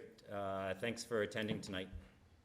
No, thank you. Thank you for coming to the site once, Peter, with your team to visit and hear our concern. And thank you for listening to. I see some of the recommendation there for sure. But the two concern, one of them I have a concern, the other one I had a question for Margie. I know Margie talked about there are some plans for improvement for the drainage and with the Curry Circle on the street. Is there a timeline on it, like when we can see those improvements coming to Curry Circle? I know that the DPW director is planning to go out to bid or solicit proposals for the roadway work as part of the annual street paving process, and that would be done shortly. So we should see something by end of this year or before end of this year? Yes, I do believe so. I know that the DPW Director, Gino Cresta, is on. Oh, he was in the meeting. I'm not sure if he can be promoted. So I think the only thing I would say about that MD and Marzi is I would want to make sure that any things that are done right now take in consideration they may be disturbed by the construction at 16 New Ocean, and frankly, they should be sequenced. I understand there may be anxious to have them done as quickly as can be, but to have them done and then be undone because of adjacent construction it leaves Curry Circle not in as good of a condition. So therefore, I just ask to make sure that we're timing things, to make sure that maybe there are things that can get done now, but there may be other things that need to wait a little bit just because things are going to get torn up because of the construction. I'm sorry, MD, do you have a second question? Yeah, just a quick concern. I think Irene talked about it really is I know on the corner, we talked about that you completely 100% closed with soft lighting and other stuff on the corner. But I'm not sure still having just the gutter line would be enough for anyone not just go in, park on the corner and go around somewhere else or employ or anybody else. So I would take a look if there is anything. I see there is a 6-foot high solid barrier PVC fence on the corner, which is good, but I would try to take a look to see more so that people are not really parking on that corner. That's pretty much it. Thank you so much. Yeah, understand, and my hope is also that curbing also helps deter that because there won't be space for that as well. I do think what's not shown in the plan is certain things that the town, and later on tonight we're actually having a conversation about pedestrian safety and traffic. When we were out, I believe Neil was with us, and David maybe, and staff were out that day, and I think we talked about things like signage that makes clear that deters people from driving down that street thinking that somehow there's parking or access to anything beyond the residents, and also restricting parking on street for residents only in that area, whereas we may not universally like that idea for a lot of streets in town. This is a very clear, limited, dead-end street, and if you're going down there, you're only going down there because of the residents and its narrow width. So there are things that we're going to look at. And the town unilaterally, well, frankly, because the town owns this property, we can do a lot of things unilaterally, I guess. But on this regard, there's things, MD, for Curry Circle that we're going to come back and have staff come back and visit with you all on in terms of restrictions on the use of the street. So we leave it better than perhaps the situation today. I see Marty Gearin, and I apologize, Marty, if I pronounced the last name incorrectly. It's fine. Can you hear me? We can. How are you? I always say it's it's guaranteed without the T. All right. I like it. I'm fine, thank you, and thank you for letting me speak. MD just referenced an email that I had sent to Marzi earlier. I think it's, that you mentioned all these improvements that are going to be done by the town, and that the fact that we need to have them done, of course, not when it conflicts with the construction, but it needs, without it being in writing, it makes people wonder. And the only other thing I really, we talked a lot about, or you talked a lot about the New Ocean Pine Street intersection. The only fatal things that have happened on 1A in this section of town have happened at Curry Circle. Either 20 feet beyond Curry Circle, 20 feet the other way, but it's all been at Curry Circle. So the importance of, and it hasn't been from people coming out of Curry Circle, it's been that the roadway bends at that point and people just hit the pole, they hit each other. There have been 3 since I've lived here. Right. Of people lying in the street dead.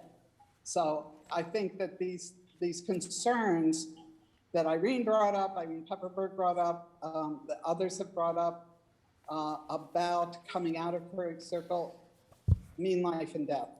And I think that you have to really understand that. And thirdly, the snow, I'm the one that said it was the stadies. It's the state trucks that dump the snow in the corner, not Gino. Oh. So I apologize for misrepresenting Gino. Thank you for clarifying.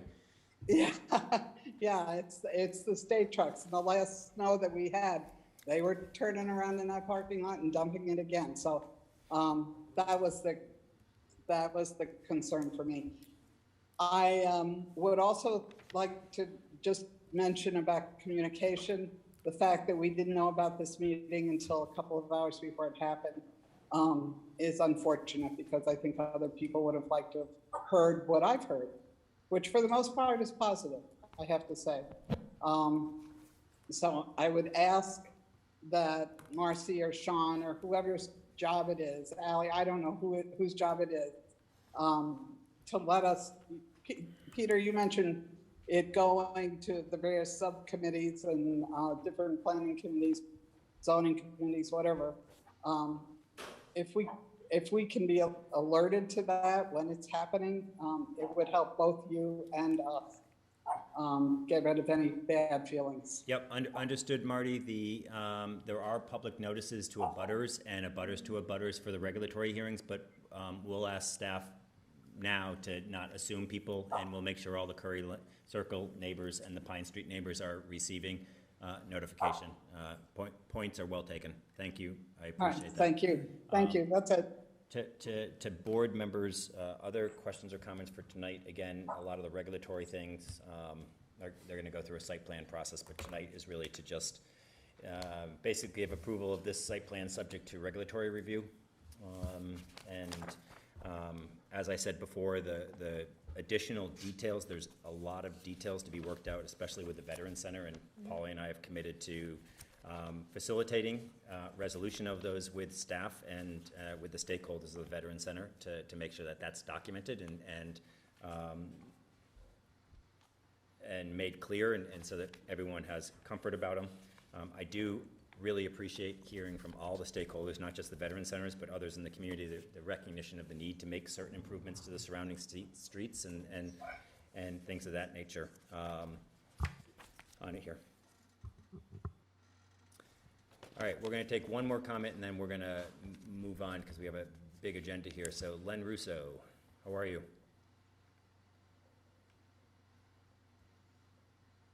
Hey, Peter. Sorry, can you hear me okay? We can. Yeah, thank you. I'm good with all the plans. I understand what's happening in the Veteran Center and all that, but I just want to reiterate what Marty said. We live on Rock Ave, as you know, and that street is a one-way, so the only way out of our street is straight down onto New Ocean, right across from that location, and that is a very dangerous bend. So we had talked about also some improvements or some way from a public safety standpoint so that, you know, people weren't live parking on the street or just circling around and cutting down into that. I mean, people cut through this street because of the congestion on New Ocean now and all the other ways to cut over there. And I'm just really concerned because the accidents that do happen on that curve. I don't know if there's a way to flatten that out or some thought about in the public safety review, how we'll prevent people from live parking or just looping and looping to try to get straight across into that parking lot. Yeah, thanks, Len. We're going to talk, I mentioned earlier, about some pedestrian safety and traffic initiatives. I do think staff should hear very clearly tonight the need to make sure that we're looking at, the project is one thing, but there are certainly parking regulations and other traffic regulations surrounding this property and the adjacent streets that the staff should be making recommendations back to us for changes in connection with this process, and not just assume the project is taking care of it, but we have the responsibility for those adjacent streets. So there'll be more dialogue, and we'll make sure you're aware of those dialogues. All right, to my colleagues. Questions, comments for tonight? No.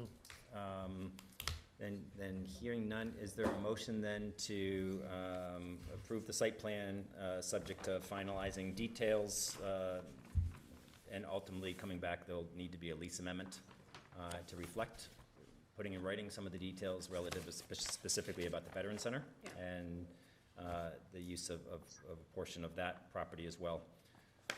So this is like the longest. I was going to say, I forgot that I was doing a motion. I just did the longest motion ever. Yeah. All right. Well, that's what happens. So something along those lines is the most important thing is the approving subject to a lease modification. with terms that are agreeable to the Veteran Center. Yes. Yeah. Exactly. So moved. Second. All right, any questions or comments?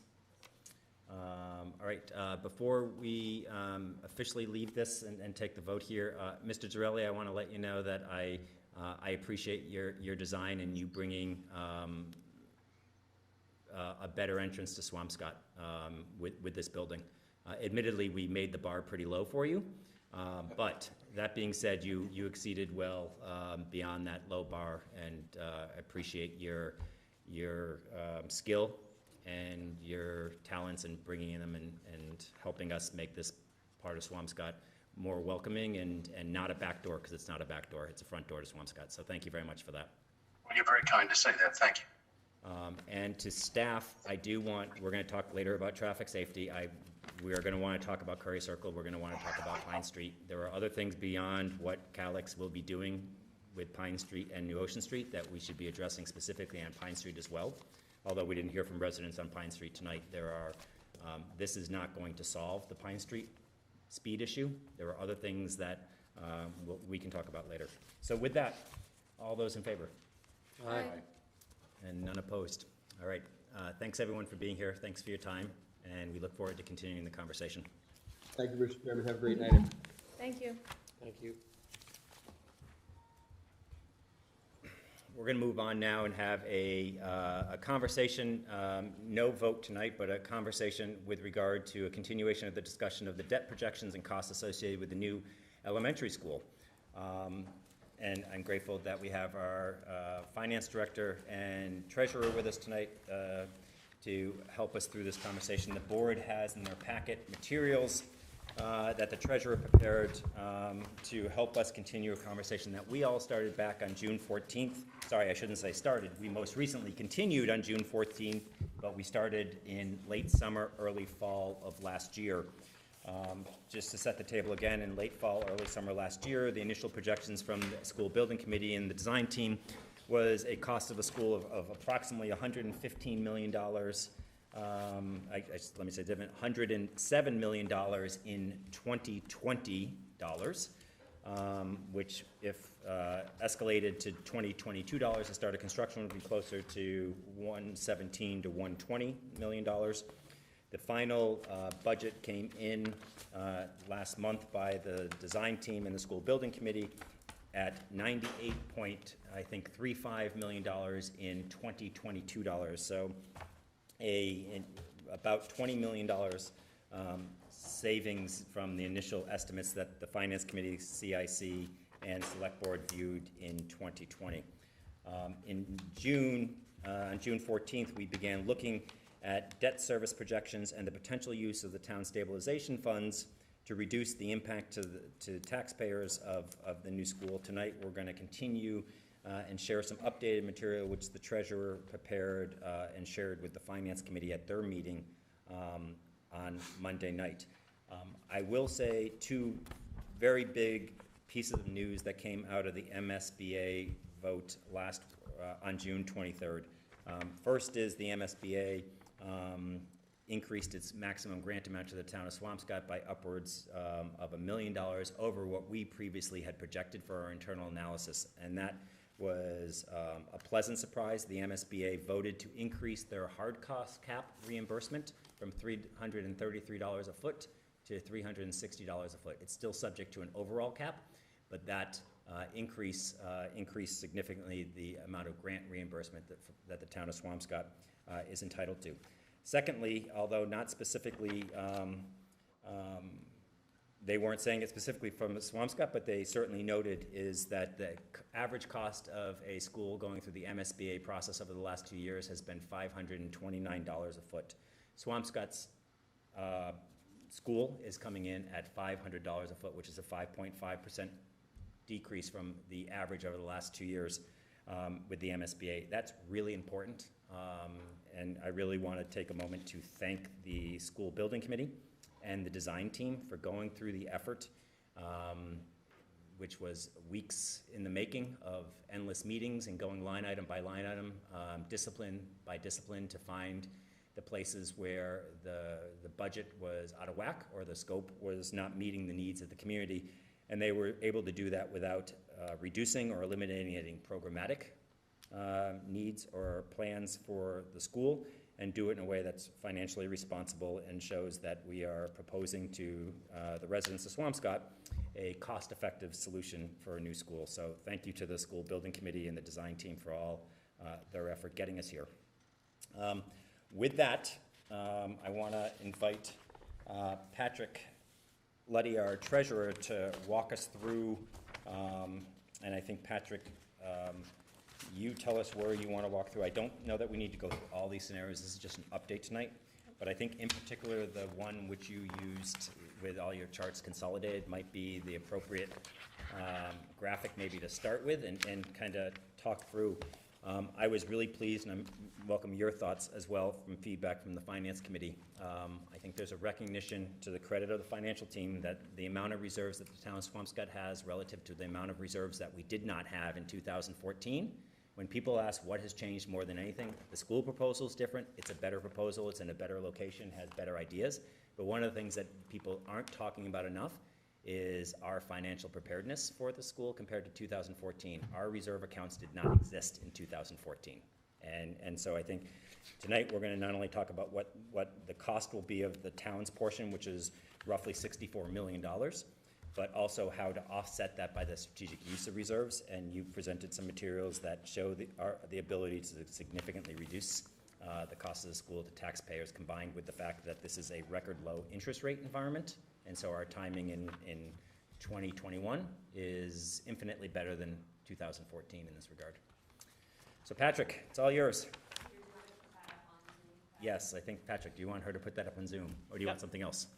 I'm just going to briefly go over the reserve assumptions and projections, and then I'll get right into the updated scenarios that we have up on the board here. So we brought this before you and the Capital Improvement Committee and the Finance Committee a few weeks ago with some preliminary projections for reserves. And this is the baseline for the scenarios that you're going to see up on the screen. The Finance Committee suggested some adjustments to the assumptions in the reserve projection. So when I brought this to you before, the stabilization fund, we were estimating a 5.8% return on investment based on experience. The Finance Committee wanted to go a little more conservative with our assumption for investment income. So I adjusted this down to a 4% return on investment annually. And then we also when I first presented this to you, there was no annual contribution budgeted in this projection. So the Finance Committee wanted to show consistent contribution. So I put $250,000 annually, which is in line with our past practice for contributing to our stabilization fund. So those are the two major changes to that projection for that particular reserve fund, which is what we're working with for all of these working examples. I'll just comment in fiscal 22, we're projected based on these assumptions to have a reserve balance that is 11.3% of our budget. That is above our guideline, which is 9 to 10% of budget that's established by the financial policies that we all recently approved. So those are the updates to the reserve projection, and that's going to feed into our scenarios. Something else important to note with these projection scenarios, they're a little different than what you saw a few weeks ago, in that this financing scenario assumes $60 million of borrowing in fiscal 23 up front to maximize the interest rate environment. So we would get a 2.5% rate we're estimating on that, which is, there's significant savings, about $3 million a little over $3 million over the life of the debt in interest expense. So that's an opportunity we would really like to take advantage of. So that's reflected in this projection, and then we're also still assuming 2 rounds of bans. We'll do a ban in 24 and a ban in 25 for $4 million as opposed to $5 million in the previous projection that you saw, and that's reflective of the MSBA increasing our estimated reimbursement for the project by approximately $1 million. So those are the financing assumptions behind these projections. So Allie has 8 charts up on the screen here. Some of these were presented to the Finance Committee on Monday. So that's scenarios 1 through 7 at the top, And then on the bottom left of the screen, scenario 2, these were presented to the Finance Committee, and based on feedback from them, I've come up with refined scenarios 4, 6, and 8, which are refinements of 3, 5, and 7. So I'll just walk you through these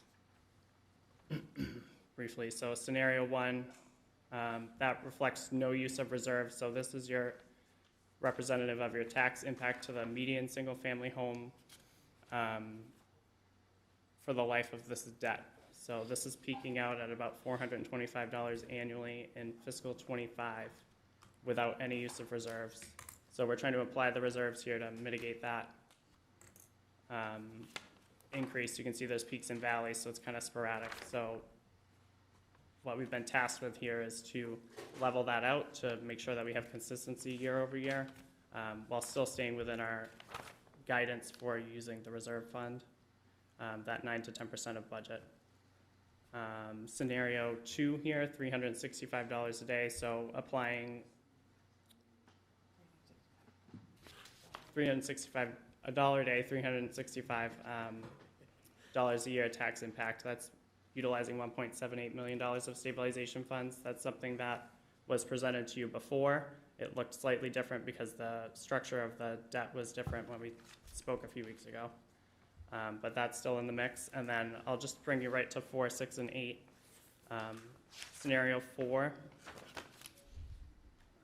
this represents an impact, maximum impact to the median single-family home taxpayer of $340 a year. That requires $3.9 million of stabilization to be used from fiscal 24 through fiscal 30. And your balance in the stabilization fund never goes below 10%, which is the high end of our guideline that we established. So that is possibly a conservative option, we can call it that. Scenario 6 is a little more aggressive. We're using $4.48 million of stabilization from fiscal 24 to fiscal 30. And in that scenario, we're never drawing down our stabilization balance below 9.5%, which is the mid-grade on our guidance. And that's going to achieve a maximum tax impact of $327 over the life of this debt service. And that is going to present between years fiscal 25 and fiscal 35, and that is because we're applying stabilization through fiscal 30, but our debt naturally levels off at 327 from fiscal 30 to fiscal 35. So by applying stabilization funds in those key beginning years, we can actually keep this impact level for 10 years by applying stabilization through 5 years of this debt. And then for scenario 8, that's your most aggressive option. Aggressive, keeping in mind that the assumptions for the reserve fund are conservative, and that our reserve balances likely will be higher than what I'm using to project this. So this might not be all that aggressive when we take that into effect. But for this example, scenario 8, we could apply stabilization in the amount of $5.93 million over the course of about 10 years, so fiscal 24 to fiscal 35, and that'll achieve a maximum tax impact to this median single-family home taxpayer by about $300. So the impact will never exceed $300, and that'll get you through fiscal 2034, and then the debt naturally drops off. So this is the only scenario I'm presenting right now where we're applying stabilization beyond the fiscal year 2030, and that accomplishes you're undercutting that natural level off that I mentioned in scenario 6. So these are some of the more refined scenarios that I've developed based off the feedback from both the Finance Committee and the Board of Selectmen and Capital Improvement Committee at our initial meeting. Wait, So can those you just are- clarify one thing? Go ahead. The last thing, it undercuts the drop off. What did you just say? Yeah, The 6 so to 8? just to clarify, in scenario 6, I'm suggesting applying stabilization through fiscal year 30. Mhm. But it's the net tax impact is level through fiscal 2035. Yeah. And that's because we're applying stabilization specifically to align with the natural leveling off of the debt from 2030 to 2035. Okay. So without any reserves applied I see. in those years, Yeah. it would be flat anyways. Okay. So we're just lining up with that to eliminate any sporadic changes in the tax impact for this debt. So, I mean, scenario 8 seems good. Is it? We're done. I agree. All right. All those in favor? Aye. Opposed? I said this is my kind of conversation, so I'm not gonna like rip off anything you're saying. Like, we're good. We're good. Next. Paul's decided we're good. Yeah, that's right. That's my presentation. More importantly, Polly decided and she was right. Like, I mean, like that is. That's the shocker. No, it's not the shocker. It is like the I'm important joking. part of this is that it's to your point, like, yes, it's the most aggressive, meaning we get closest to the bottom lane of our rank, but we are still sitting in a situation where we actually, for the most part, don't even get down to 9%. There's 1 year we Right. get down to 9%. Right. Only 1 year, and we are still just, I mean, when I say sitting on it, I don't mean this pejoratively. We're still sitting on $8 million of untapped reserves. Well, we're still Right, in our lowest years of just general reserve. I mean, Right. it's the whole thing is the power of reserves Yeah. and stabilization. Well, and the difference in 0.5% for an average taxpayer, the average taxpayer, is huge. So for residents at home that can't see this, and this will all be made available on the town website, to give you a sense, project scenario number 8 creates between a $300 a year median tax impact for a $98.35 million school through the year 2036. And then at 2036 going forward, we're down to closer to $220 going forward. By way of example, the high school, which was a total of roughly 1/2 of the amount of this current school when we did the high school back in 2007, the debt service for the median single family was closer to $400. So we're building a school for twice the cost, potentially potentially 25% cheaper for the median single family tax bill, which is staggering. It's a combination of favorable interest rate environment and the use of stabilization funds, and it's staggering, like the delta. Now, dare I ask here, this is outside of Patrick's realm, but this is considering what construction costs are projected to be? Yes, so the way in which the MSBA and the 3011 form requires you to build an escalation, and so all the pricing that came in, Right. the 2 estimates that come in, and do it include escalation, so all the numbers here include basically through 20. But is that including, sorry. That and significant contingencies, right, are Okay. baked in the budget. Because So the like right 98 now, cost of lumber, like just Yeah, that's cost of not. materials is, Yeah, so great, like really fair point. So I will say, having reviewed it, it's a conservative budget, and you can actually go on the MSBA website, and this is the number we have to approve, but that doesn't mean it's the number we're expending. If you actually look at the approved budget versus the bid budget, right, once they go out to bid and they back, you see on average about a 5% difference Right. over the last, I think, couple of years is what they were talking about last Wednesday on the 23rd, but Yeah. you can go on the MSBA to see the difference, and that's purposely because these numbers are purposely conservative, Right. because they bake in contingency, and what you don't want to do is go get town approval for Right. 7/8 of a school. Yeah. Right? And so, there's a lot of good news Yeah, packed in here, and right. this is the most conservative side of it.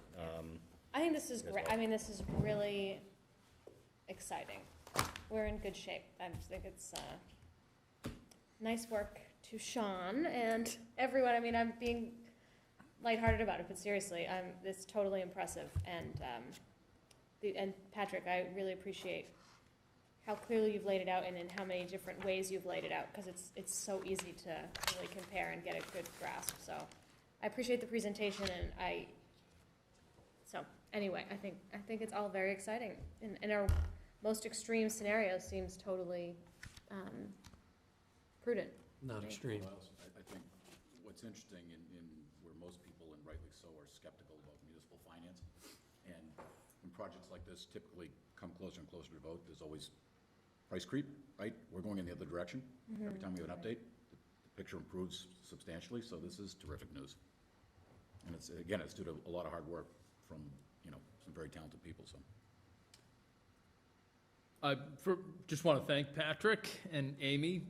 It's a lot of work to really put together this type of analysis, but I know we talk a lot about stabilization and the reserves, but really what has been in play is planning and really thinking strategically over years, and looking at contracts, looking at budgets, really managing government. It didn't just happen. And when I think back on the number of really critical conversations that we've had over the last few years, the tough decisions that helped us build a stronger financial footing for Swampscott, the credit belongs to a lot of really important partners, and that goes to our unions, to our service contracts and other areas of our government. So it really reflects a mindfulness and how we manage all these responsibilities. So there's no vote needed tonight. This is really an update for us. I think that the goal is, I think we wanted to ultimately approve, and this is going to take us right into our next thing. We're going to want to approve the warrant and make recommendations earlier than later this summer. Yep. So we're going to talk about a revised July schedule before we leave tonight. But this will ultimately culminate into a recommendation. What did you say? I said sweet. My interest in meeting More is meetings. No. This is actually going to go the other way. All right, We're actually all right. going to decrease meetings All right. depending on how we So do it was tonight. genuine. Thank God. Yeah, no, my interest in meetings is waning with the temperature, so I'm like, okay. So with that, I do think it's worthwhile. Patrick, let's look at a package of this to get on the town website, please, and also share with the SBC so that they can post it. Yep, I'll work with as Ally on well. So with that, there are two things for us to do tonight, and again, one is to establish and to vote to establish as a special town meeting date Monday, September 13th, as the date of the special town meeting for approval of the debt exclusion required for the school. And number two is to approve Tuesday, October 19th as the date for the townwide election for approval of the debt exclusion as well. So those are the two things. We have confirmed with the town clerk that there's no conflicts or holidays conflicting with those dates, and with the moderator as well, to make sure that worked for a town meeting date. For residents that are listening and interested, this is going to be a debt exclusion. This is not a scenario where the town is looking to approve the school without a debt exclusion, and that will require approval of town meeting and approval from a town-wide vote on the dates that I just articulated. So with that, if there's no questions or comments about the dates, is there a motion to approve those two dates? So moved. Second. Any questions, comments? All right, all in favor? Aye. Aye. All right, thank you very much. We're now going to,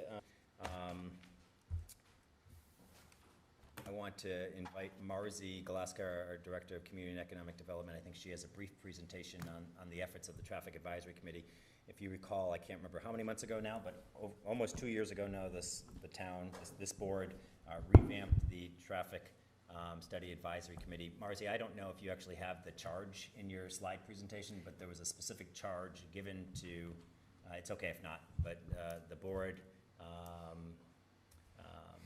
there it is, look at that. Yeah, we created a mission, as you recall. There was it's a mission-driven committee, I think. So as you can see here, it listed the mission of the Traffic Study Advisory Committee is to provide technical review of any resident, business, or staff requests to evaluate traffic or parking issues within the town. And then the committee may make recommendations to the governing bodies, such as the Select Board, Police Department, School Department, or Mass Department of Transportation. And the committee is dedicated to making Swampscott safe and traffic-friendly community in which we're to work, live, and visit. And the committee, if we can go to the next slide, the committee is made up of 8 members. Marzi, I'm sorry, I'm going to interrupt only because I don't believe that mission reflects everything the select board voted on. I believe there was a provision that actually had not just responding to the requests of people, but also the ability to identify and bring to the select board certain initiatives. I just want to make sure my memory's clear on that. So the committee may make recommendations. Let's make recommendations, as long as it's not make recommendations, but it's not just in response to.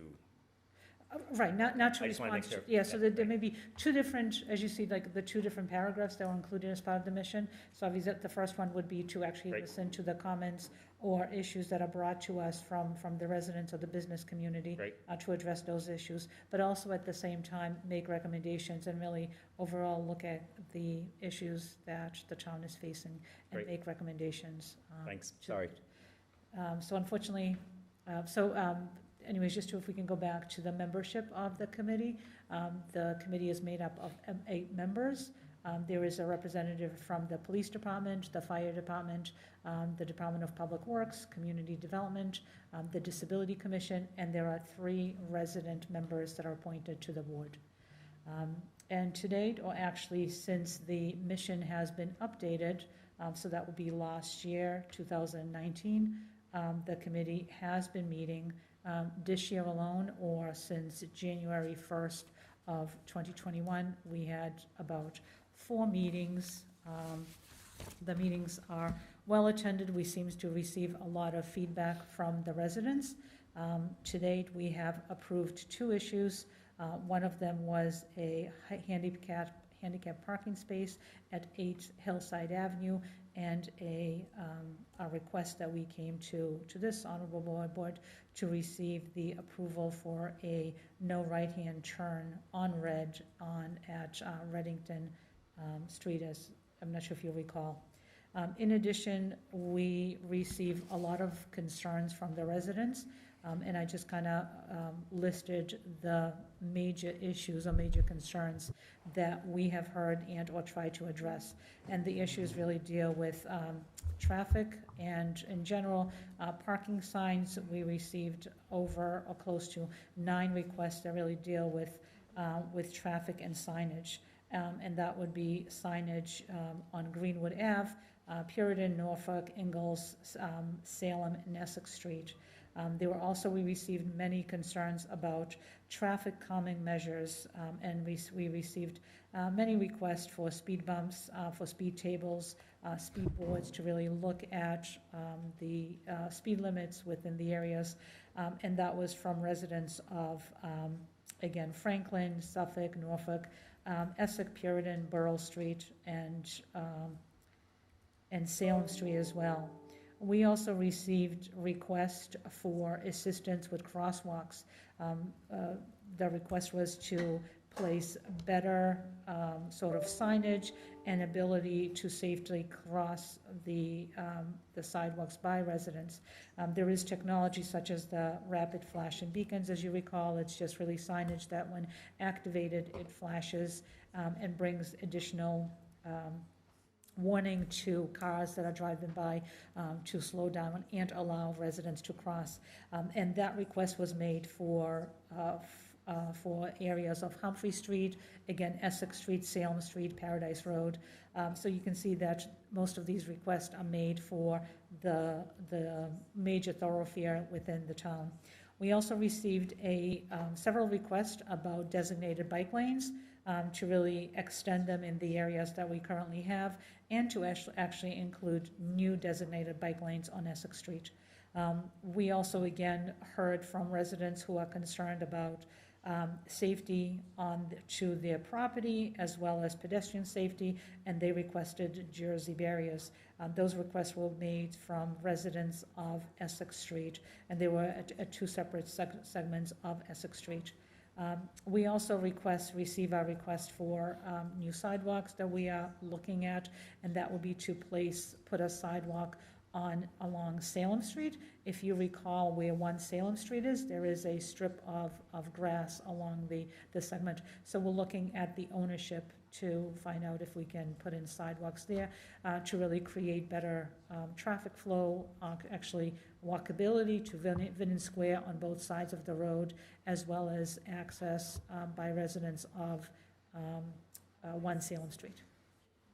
And that is my update. I'm happy to answer any questions that you might have. So Marzi, this information here, this is for 2021?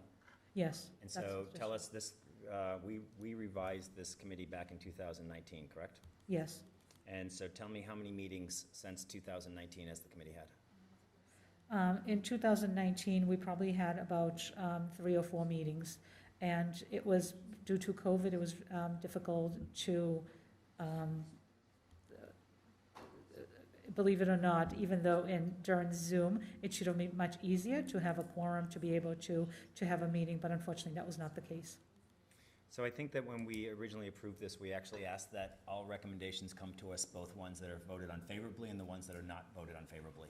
And so I can only remember 1 meeting since 2019 where we've ever had the committee come to us and share with us any recommendation that didn't vote to approve.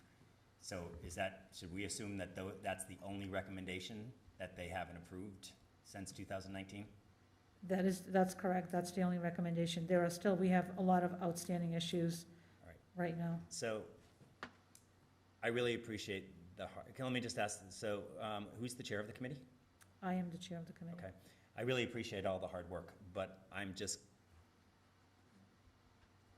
and I appreciate that COVID presented challenges. I don't see tangible evidence through town that this system seems to be working. And I'm not putting it on you or the representatives of the committee, but I guess I want to challenge us to rethink how we're doing this.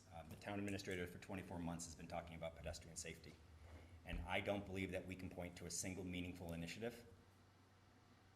Yes, there's a handicap sign and there's a no right turn sign, but I don't think that's anything for us to be proud of as a select board, meaning that we're addressing pedestrian safety in this town, and I'm speaking to the town administrator as much as anybody at the moment, to be honest with you, because that's how this works.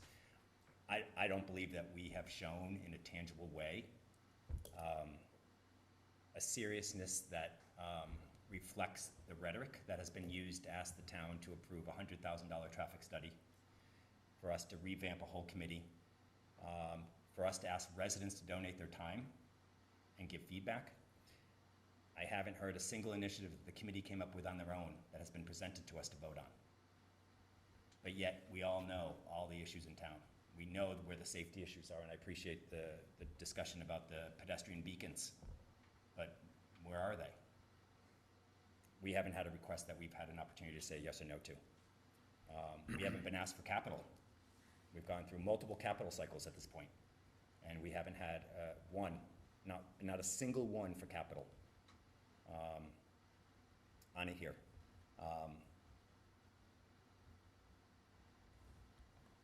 We're talking about Pine Street tonight, and those residents have been living with a thoroughfare for how many decades?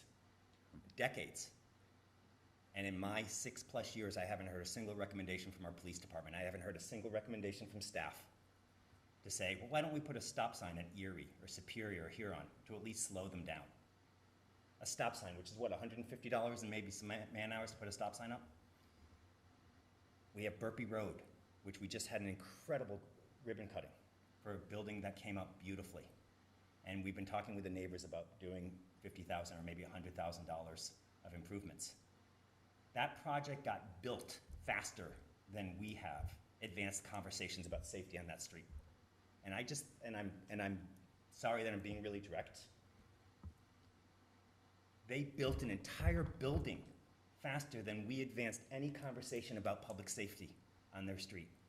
And that's just not okay. It's just not. And I'm embarrassed. I'm responsible. We're responsible. It's not just staff, it's all of us. It's not okay. Something has got to change.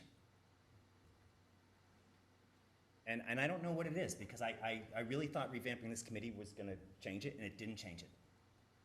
It is crazy to me that we haven't had a single recommendation from the police department. the ones who are on the street every single day, seeing things, seeing the problems, and knowing things are broken.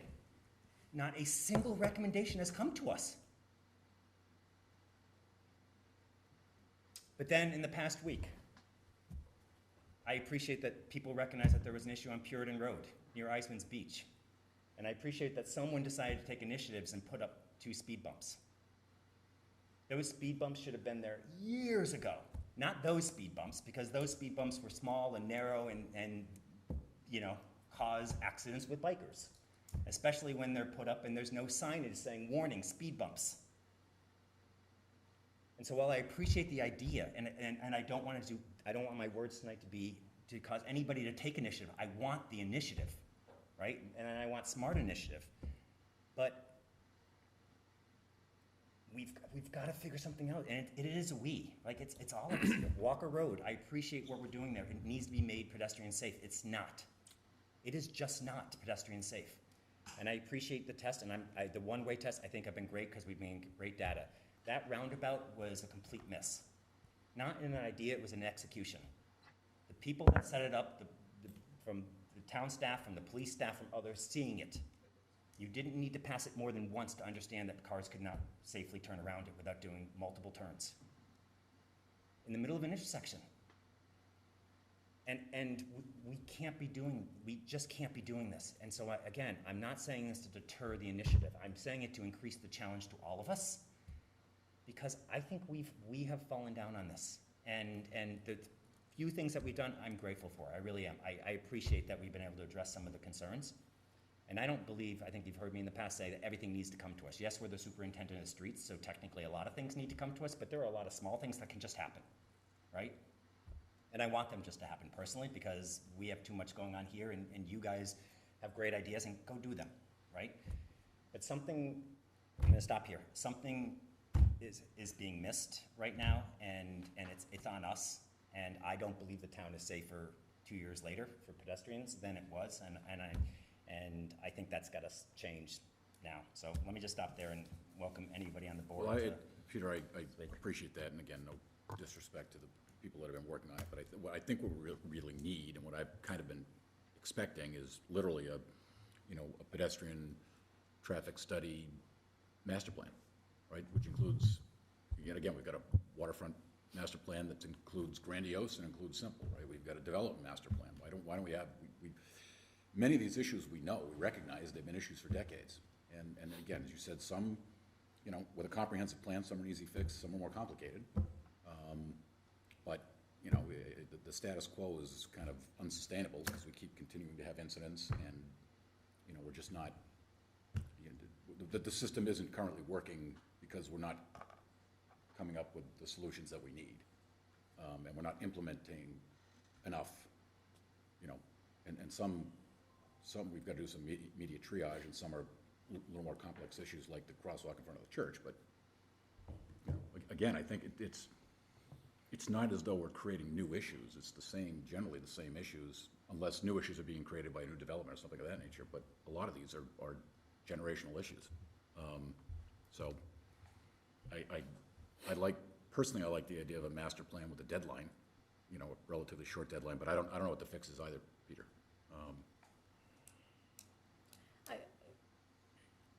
I really appreciate what you shared, Peter, and I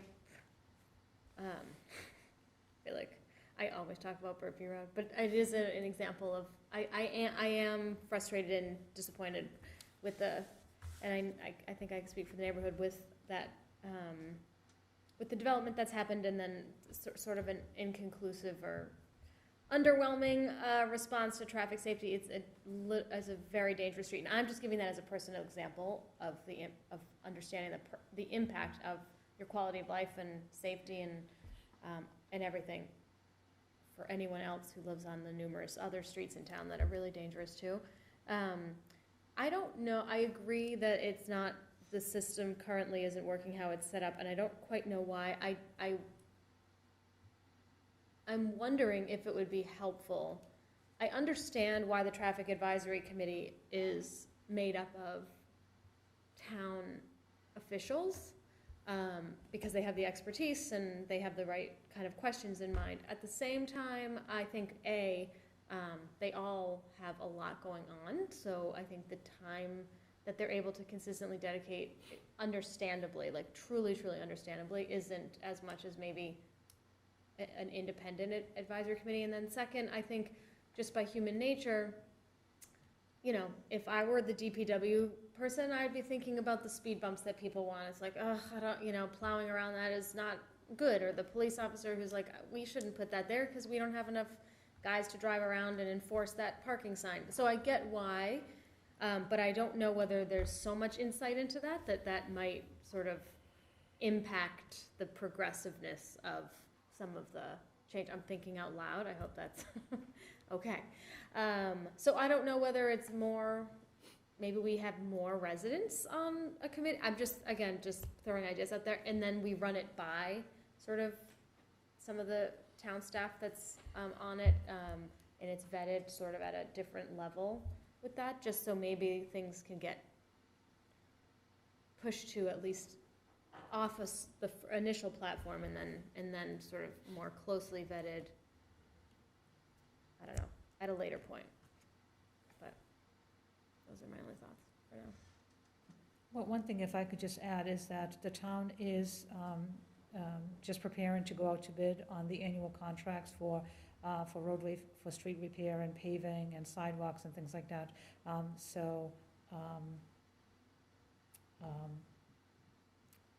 Burrell Street is definitely on the agenda.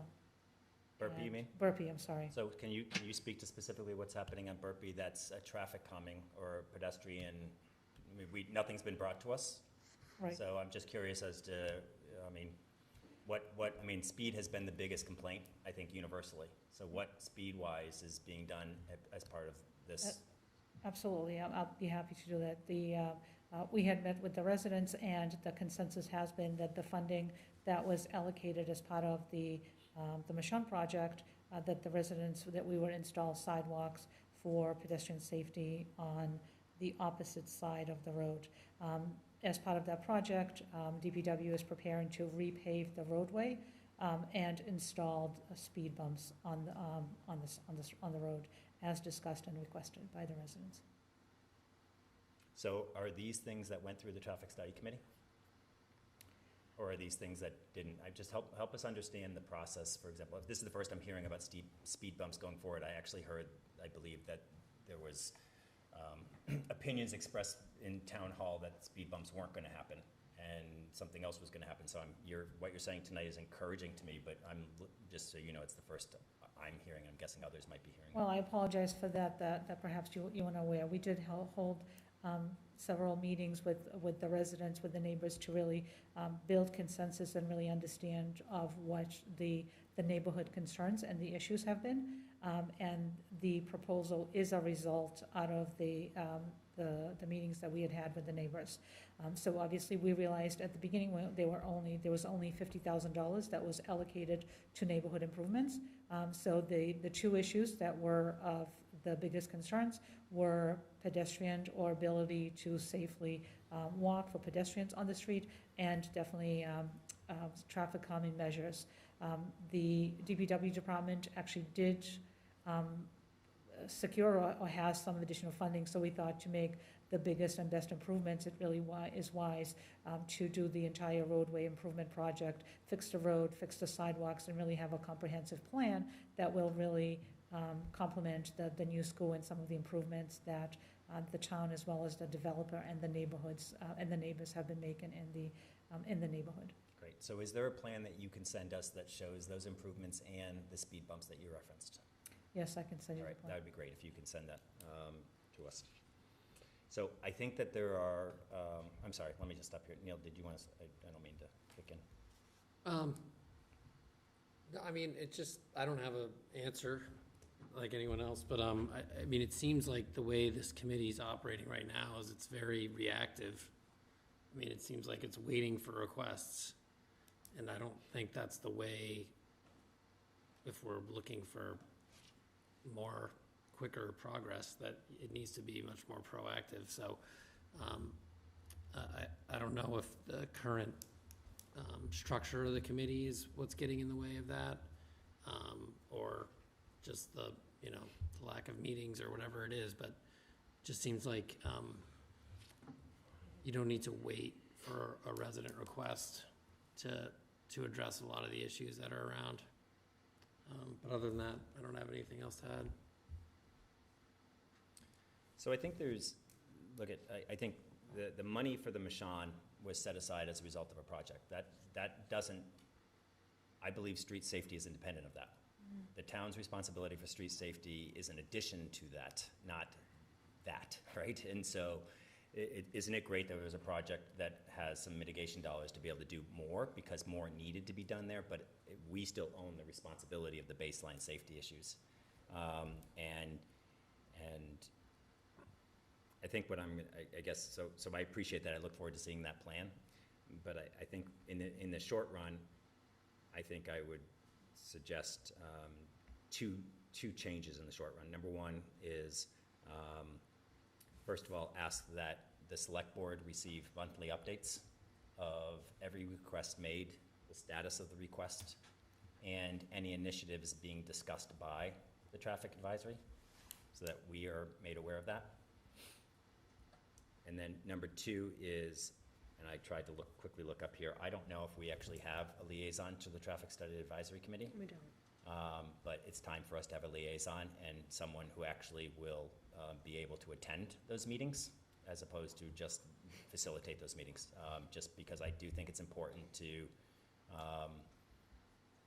I think it's serious enough and they're advising to us for the most part, for us to see the workings and understand, and maybe witnessing that is gonna help us come up with some ideas together with you, Marzi, and Sean, and the committee itself about how can we reformulate things to make it effective. We understand it's tough. It's a volunteer committee, and we also understand all the staff, to Polly's point, have other responsibilities, and you, Marzi, burn it at both ends and do yeoman's work. And same for many of the people that are on that committee, but that doesn't negate the need for us to be doing this. If anything, it highlights the need for us to be doing this and doing it differently. And so for now, I would ask, please, the end of year shuffle, we're about to see some pedestrian beacon lights being proposed, and I couldn't be happy about that. So, but for now, I think I would personally like to leave it with asking for those two things, if you all feel comfortable with those two things as immediate things to change, and then ask the town administrator to come back to us at our next end of July meeting, and come back with an update and a response as opposed to responding now, because frankly, I don't know that there's much response to have right now. I think what is happening is really clear, and I, frankly, I'm afraid that I'm gonna hear any response now is defending what's happening now, and I frankly just, if you would like to speak, Sean, absolutely, you are. Yeah, I would like free, but I'm also gonna let you know, I believe the current inaction is indefensible, but on all of our part. We're all a team, and it's just indefensible. Understood. And so what I just want to convey is that I accept responsibility, and I accept the state of the reality that we literally asked for $100,000 out of a capital improvement plan, and we've spent little of that on real investments that would make this community safer. You know, I drive through the intersections, and I look at faded crosswalks, and I look at wide areas that really strike me as unsafe for pedestrians, and it is troubling to me. You know, I frankly will redouble efforts. I do think the committee is reactionary, and I do think that we can expect more. I think our public safety departments know best where the critical public safety risks are in this town to pedestrians, and I will demand that we get feedback from them that helps us invest wisely in projects that will keep our citizens safe. I'm not sure we need more conversations. I do think we need more bricks and mortar investments, and I will come back with projects that will help us make this community safer. So, Marzi, since you're here, well, two things. Obviously, as the chair, if you've had any suggestions, right, how to improve things, that'd be great. And also, just could you make a note, one situation that's getting exacerbated is Phillips. where people cut through from Atlantic and go up Phillips, and we've now got 6 new families on the street, and kids are out there with bicycles, and there was a car that went up the street, must have gone 65 miles an hour. So just put that on the list, please. I certainly will. I think it's both resources to, to make infrastructure improvements and really enforcement, because that seems to be an issue too. So we'll reach out to the police department and really work with them. All right. Thanks. Thanks, Marcy. Last on our new and old agenda is a discussion of year-end transfers. I'm going to suggest tonight that we ask questions and kind of go over the materials that Sean has provided for year-end transfers. The Finance Committee still needs to act as well. This does need to be approved by July 15th, and you're going to hear shortly my suggestion. We're probably not going to have a full agenda meeting before July 15th. But that will necessitate at some point 3 members meeting, just have a quorum to approve the final and ask that, my preference would be that we don't vote until FinCom has an opportunity to review and ask questions and delve and do the due diligence they want to do, and then we follow their vote, but would ask that, 3 of us will probably ultimately need to meet to have a single agenda meeting for approval of the year-end transfers before the 15th, if that works for people. Okay. Yeah, I agree FinCom should weigh in first. Yep. Before we take it up. All right, so, Amy. Hi. You can either talk about year-end transfers or traffic, your choice.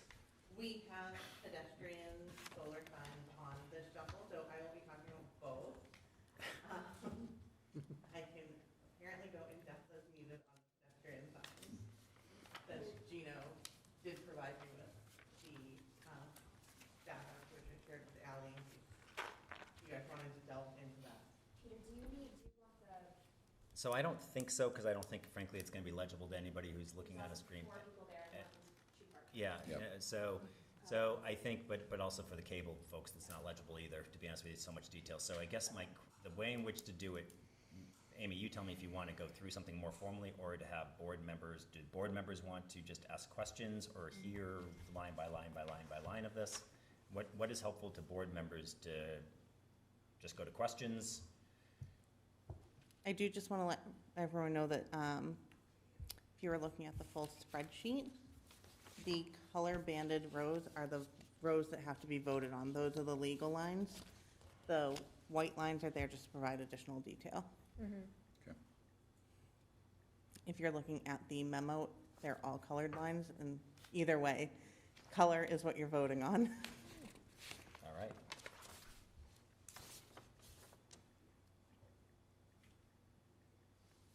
Do you want to go questions? Do you want to go through line item explanations? What's helpful? I have questions, but I don't. Whatever Is you this all our wanna do. main substantive meeting on this? Because then I would think going through would be helpful. It will be our main substantive, but again, I'm deferring you all. I went through it already with FinCom, so but I deference to you guys. If you guys want to go through it line by line, we can do it, as opposed to just asking questions Or I can go on, for the next 25 minutes, diatribing about every single line.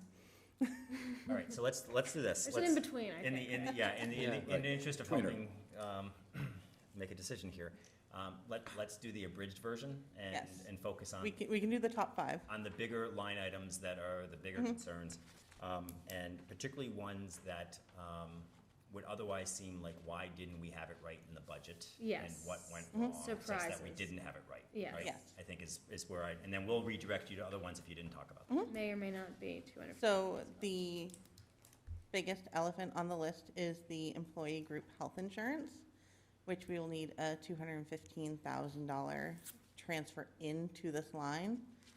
This was, as you heard throughout the year, we were saying our health insurance was trending over, prompted us to do a deeper dive reconciliation as to why that was happening, if our enrollment was up.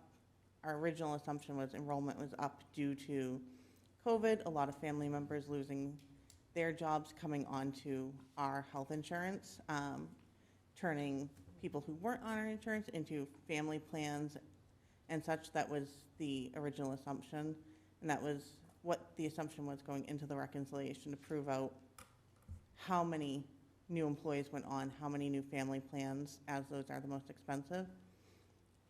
It turned out we had 2 new employees on as a net.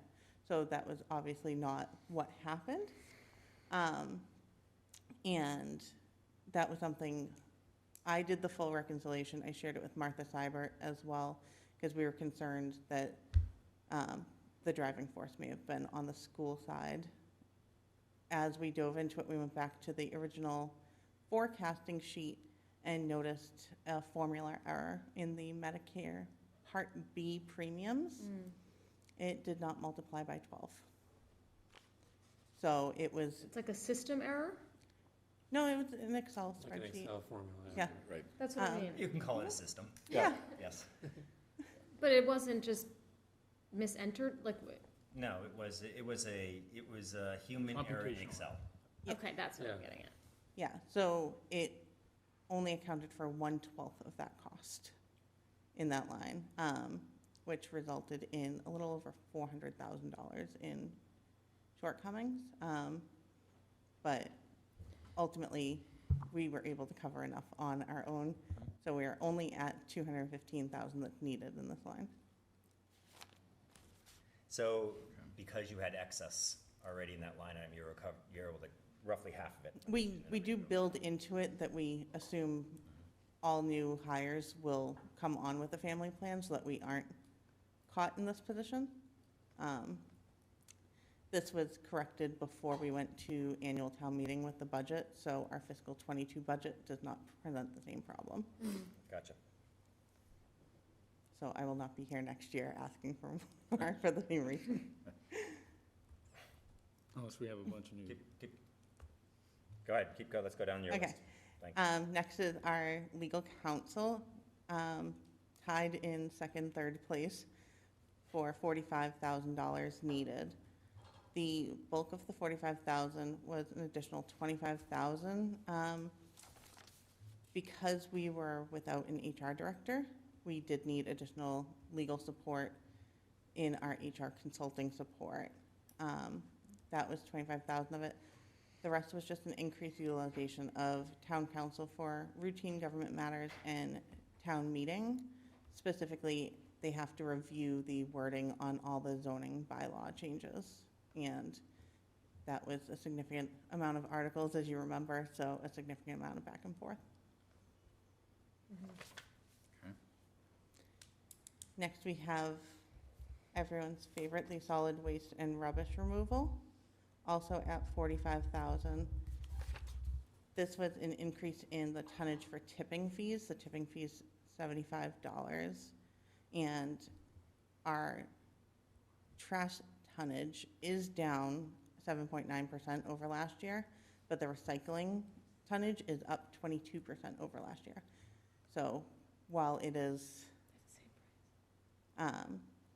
it still costs to tip the tonnage, it is pointing that the residents of Swampscott are recycling significantly more than they are throwing away. Can you help us understand, please, I know that's not before us tonight, but what was the revenue that was obtained through, starting when the new policy went into effect of overthrow bags, and what that revenue was, and what, if anything, we had projected for that budget year? We didn't build anything into the budget this year for it. We are budgeting $200,000 in fiscal '22, but last recall, we have over $45,000 in revenue from that. Over 45,000. Yes. So the point being is, though, this additional cost, even though technically it's an end-of-year transfer and revenue is not in play here. Yes. There actually is an unbudgeted revenue item which is there and partially established to exactly deal with Yes. increases. Yes, so this is a net effect, even though on the books it is not netting.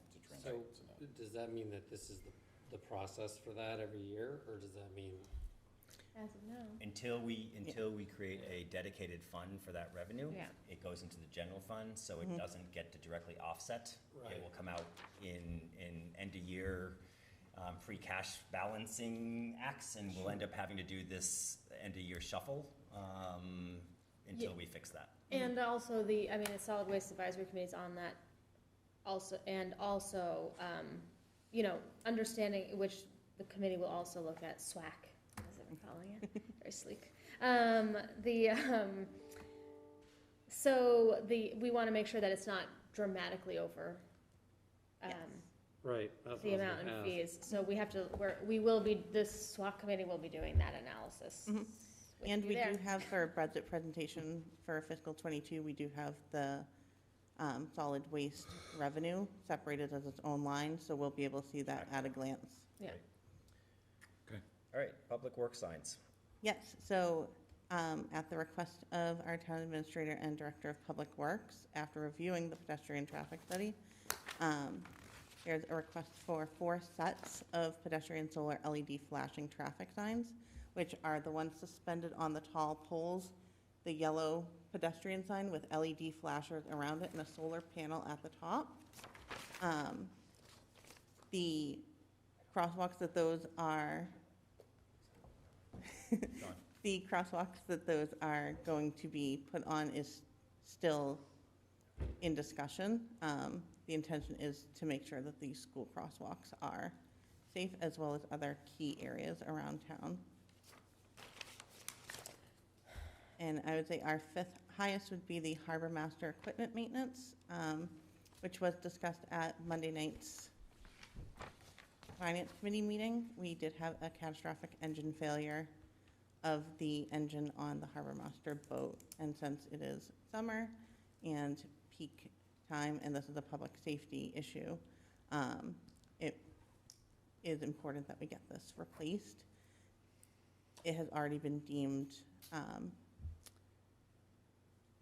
not advantageous to replace or repair this engine, as it would just cause more engine failure shortly down the line and would in turn cost more. Bill Waters, our harbor master, was on the finance committee on Monday to talk more on that. I'm not sure that this matters in the end, given the time of year here, obviously, while we're talking about this, but this to me just seems like a reserve fund. And it could be. The only reason it's not is because we have the money within the operating budget. Right. Finance committee did declare that it would have been worthy of their finance committee reserve. Well, and we just had that conversation about pedestrian safety, and I see that there's, $33,000 being put to that, but this is an example. I guess, again, I don't know, someone would have to do the calculation or follow the path for me with how it comes out in the wash with the 25,000 coming from the shuffle, I guess, because whatever. I understand it. At the same time, if the 25,000 could be added to pedestrian safety, and then, it's used by the finance committee reserve fund to fund this motor, assuming FinCom would support that, it just seems like, I don't know.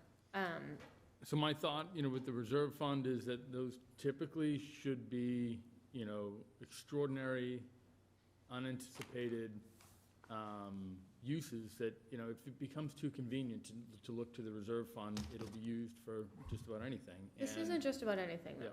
Yeah. Understood, but, we have harbor master boat is tailings, extraordinary. we have unexpended tailings in the operating budget. We should always look to our operating budget to fund, the annual needs that we have, and really the reserve fund should be for truly things that we cannot manage. I would look, at that as really, really extraordinary needs.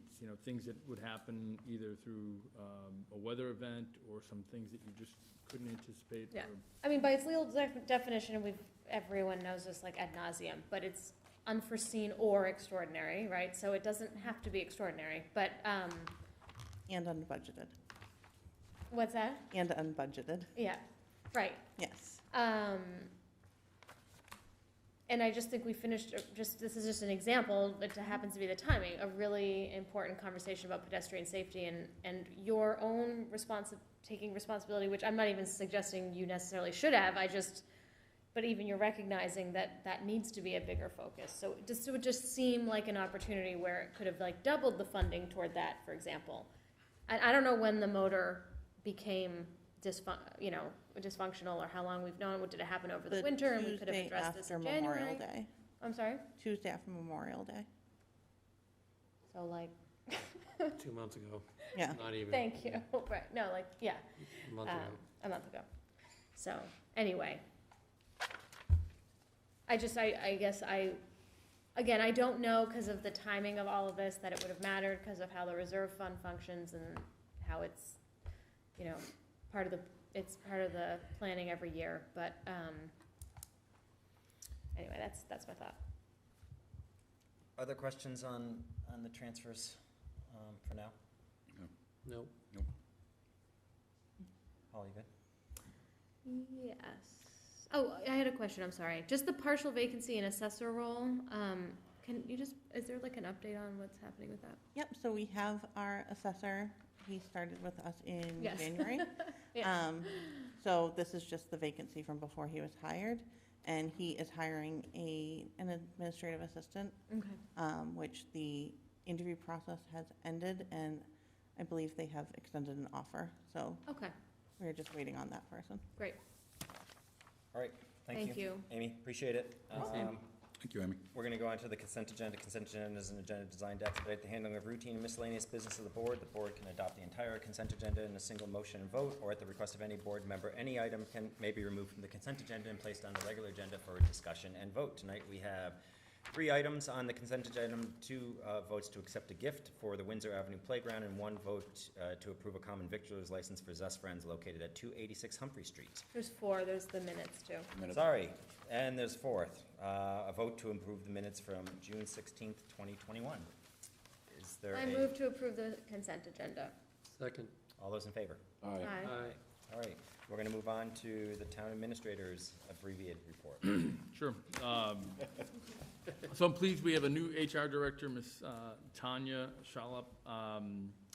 Tanya is an attorney. She brings an extraordinary amount of knowledge. She is actually acting as the Human Resources Director for the town side of the government in Middleton. She's also the Assistant Town Administrator. She'll be starting on Monday, July 19th. I'll be sure to invite her to a select board member at the end of the month. Library is open to the public for general browsing. We do have an event tomorrow at 6:30, reading of Frederick Douglass, What to the Slave is the 4th of July. This will be a reading by a number of individuals, and we will think more intently about our 4th of July. So the fireworks this year are not happening in town, but just want to, just bring word that fireworks are illegal. We do get a lot of complaints from residents, and we will be out patrolling and enforcing aggressively illegal fireworks in town. So if folks do hear them, they can call 911 and we will be responding. So please do not light off fireworks. We're in Swampscott. We're a densely settled town, and we do not want to have an accident. We do have a senior abatement program. We have paired 15 seniors, and residents are able to get $1,500 in abatements. Lots of busy things happening down our senior center, and would encourage folks to reach out and connect to some of the programs. And lastly, I joined Mayor McGee of Lynn and Tony Bartletta of Nahant, and joined the Greater Lynn Chamber of Commerce for State of the Region at the Tedesco Country Club. It was great to kind of see a lot of the regional business leaders gathering again, and enjoyed catching up with some of my colleagues I haven't seen in a little bit of a while. That's my report. Thank you. Select board time. I've got one thing, and I apologize if this was brought up at a prior meeting, but I think if the town is going to be, continuing to have protests, which I suspect we will, of all kinds, I think, and this came up in our conversation with the interim chief, I think it would be prudent for us to establish best practices and policies and procedures for those protests, not, sorry. I'm sorry. That's okay. Not having anything to do with affecting First Amendment rights or things of that nature, but I think just guidelines, rules, regulations that also will give the police, some guidelines on what they can enforce and what they can't. So I don't know what, where the next step lies, if people think it's a good idea, but I just think that's something that we probably should consider, or I'd like to see us consider. Don, I had a meeting yesterday with the command staff and Chief Kurz and Chief Madigan. We talked about that very issue, and I do think that there'll be some new ideas that will be presented that would help us address public safety and the safety of our officers. We have been in touch with our legal counsel almost weekly to discuss, what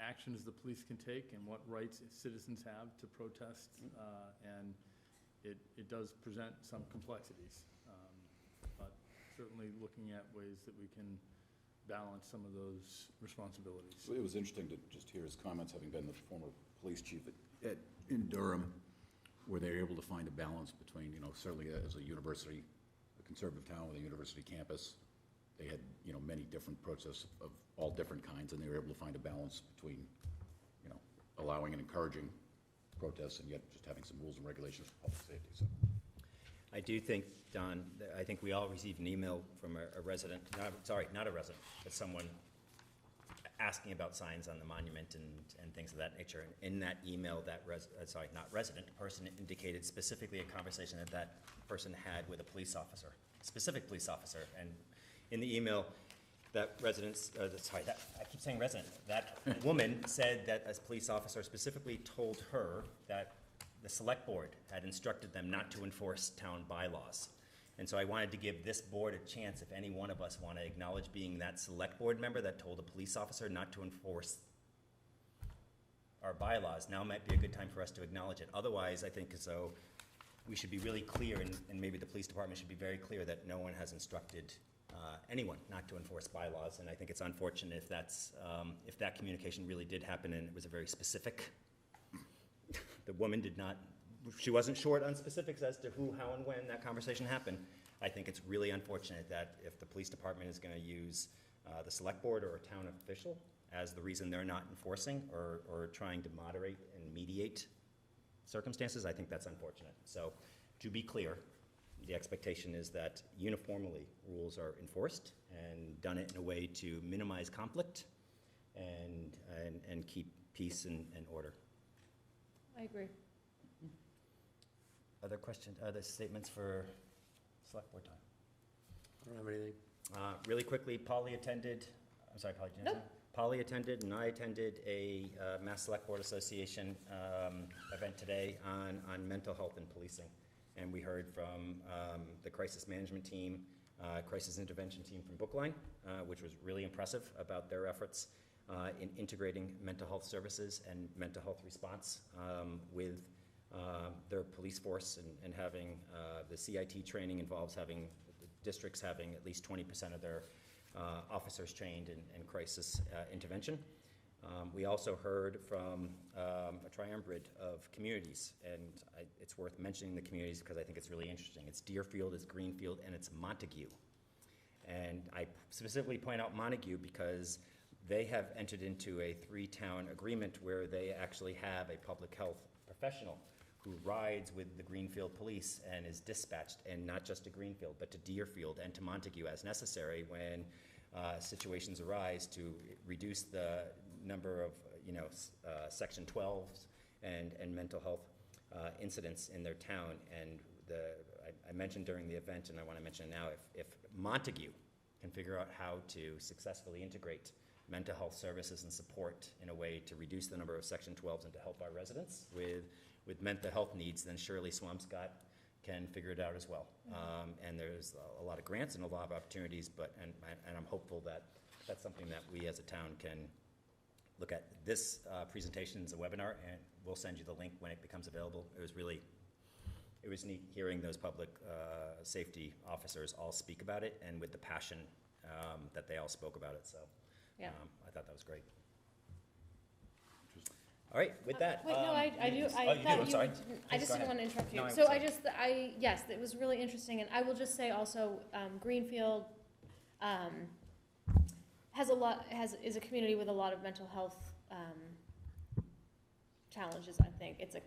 In a way, it's just, and so I think Montague being a very small, with an amazing bookstore, by the way, it's at a mill, it's really cool, and Deerfield being smaller towns to join with a larger town, is a really good collaborative regional effort, that we could, Swampscott being a smaller town, but being with Salem, Lynn, and other communities in the area, that we could partner with on an initiative like that, even if, I think there's creative ways of doing it, so I think it is a really exciting prospect. And it was the second of a series of 4 webinars on police reform, and I attended the first one, and it's been really interesting. So I think what the MMA put it on, as Peter said, and so when those come out, I think definitely it's worth having out. Just is really interesting just to think about. It's a really great comparison to what other communities are thinking about, and it's always good to get kind of like best practice ideas in any way, but this happens to be going on right now. And the only other thing I would say, I don't think we've had a meeting since Juneteenth, right? So, I think we were almost all there. Not since Juneteenth. Right. It was awesome. And that's kind of a really inarticulate way of... No, it's pretty good. Of saying... It was awesome. It was awesome. It was really awesome. Just really good speakers with amazing messages, and just really heartfelt and passionate, and Sean gave a really pepped up introduction, and the energy was great. It was a beautiful day, lots of activities, things for every age. So just really, really proud of the town for putting that together and celebrating that and making that a priority, and looking forward to making that an annual event, tradition. I don't know what the proper word would be. Holiday. Celebration. It's a holiday. It's a celebration. So it was just really great. So thank you to everybody who was part of making that happen. More than I could name now, but just want to recognize that. So thanks. Thanks. So to the board, I'm going to make a suggestion that we have our next full agenda board meeting on July 21st. Ally I'm has like, what's going on? Ally has moved that. Is there a second from someone? Order. I think somebody approves. So I'm suggesting the 21st. There will probably need to be a one agenda meeting with 3 members just to approve before the 15th, I the think end we of year have shuffle. to. Yeah.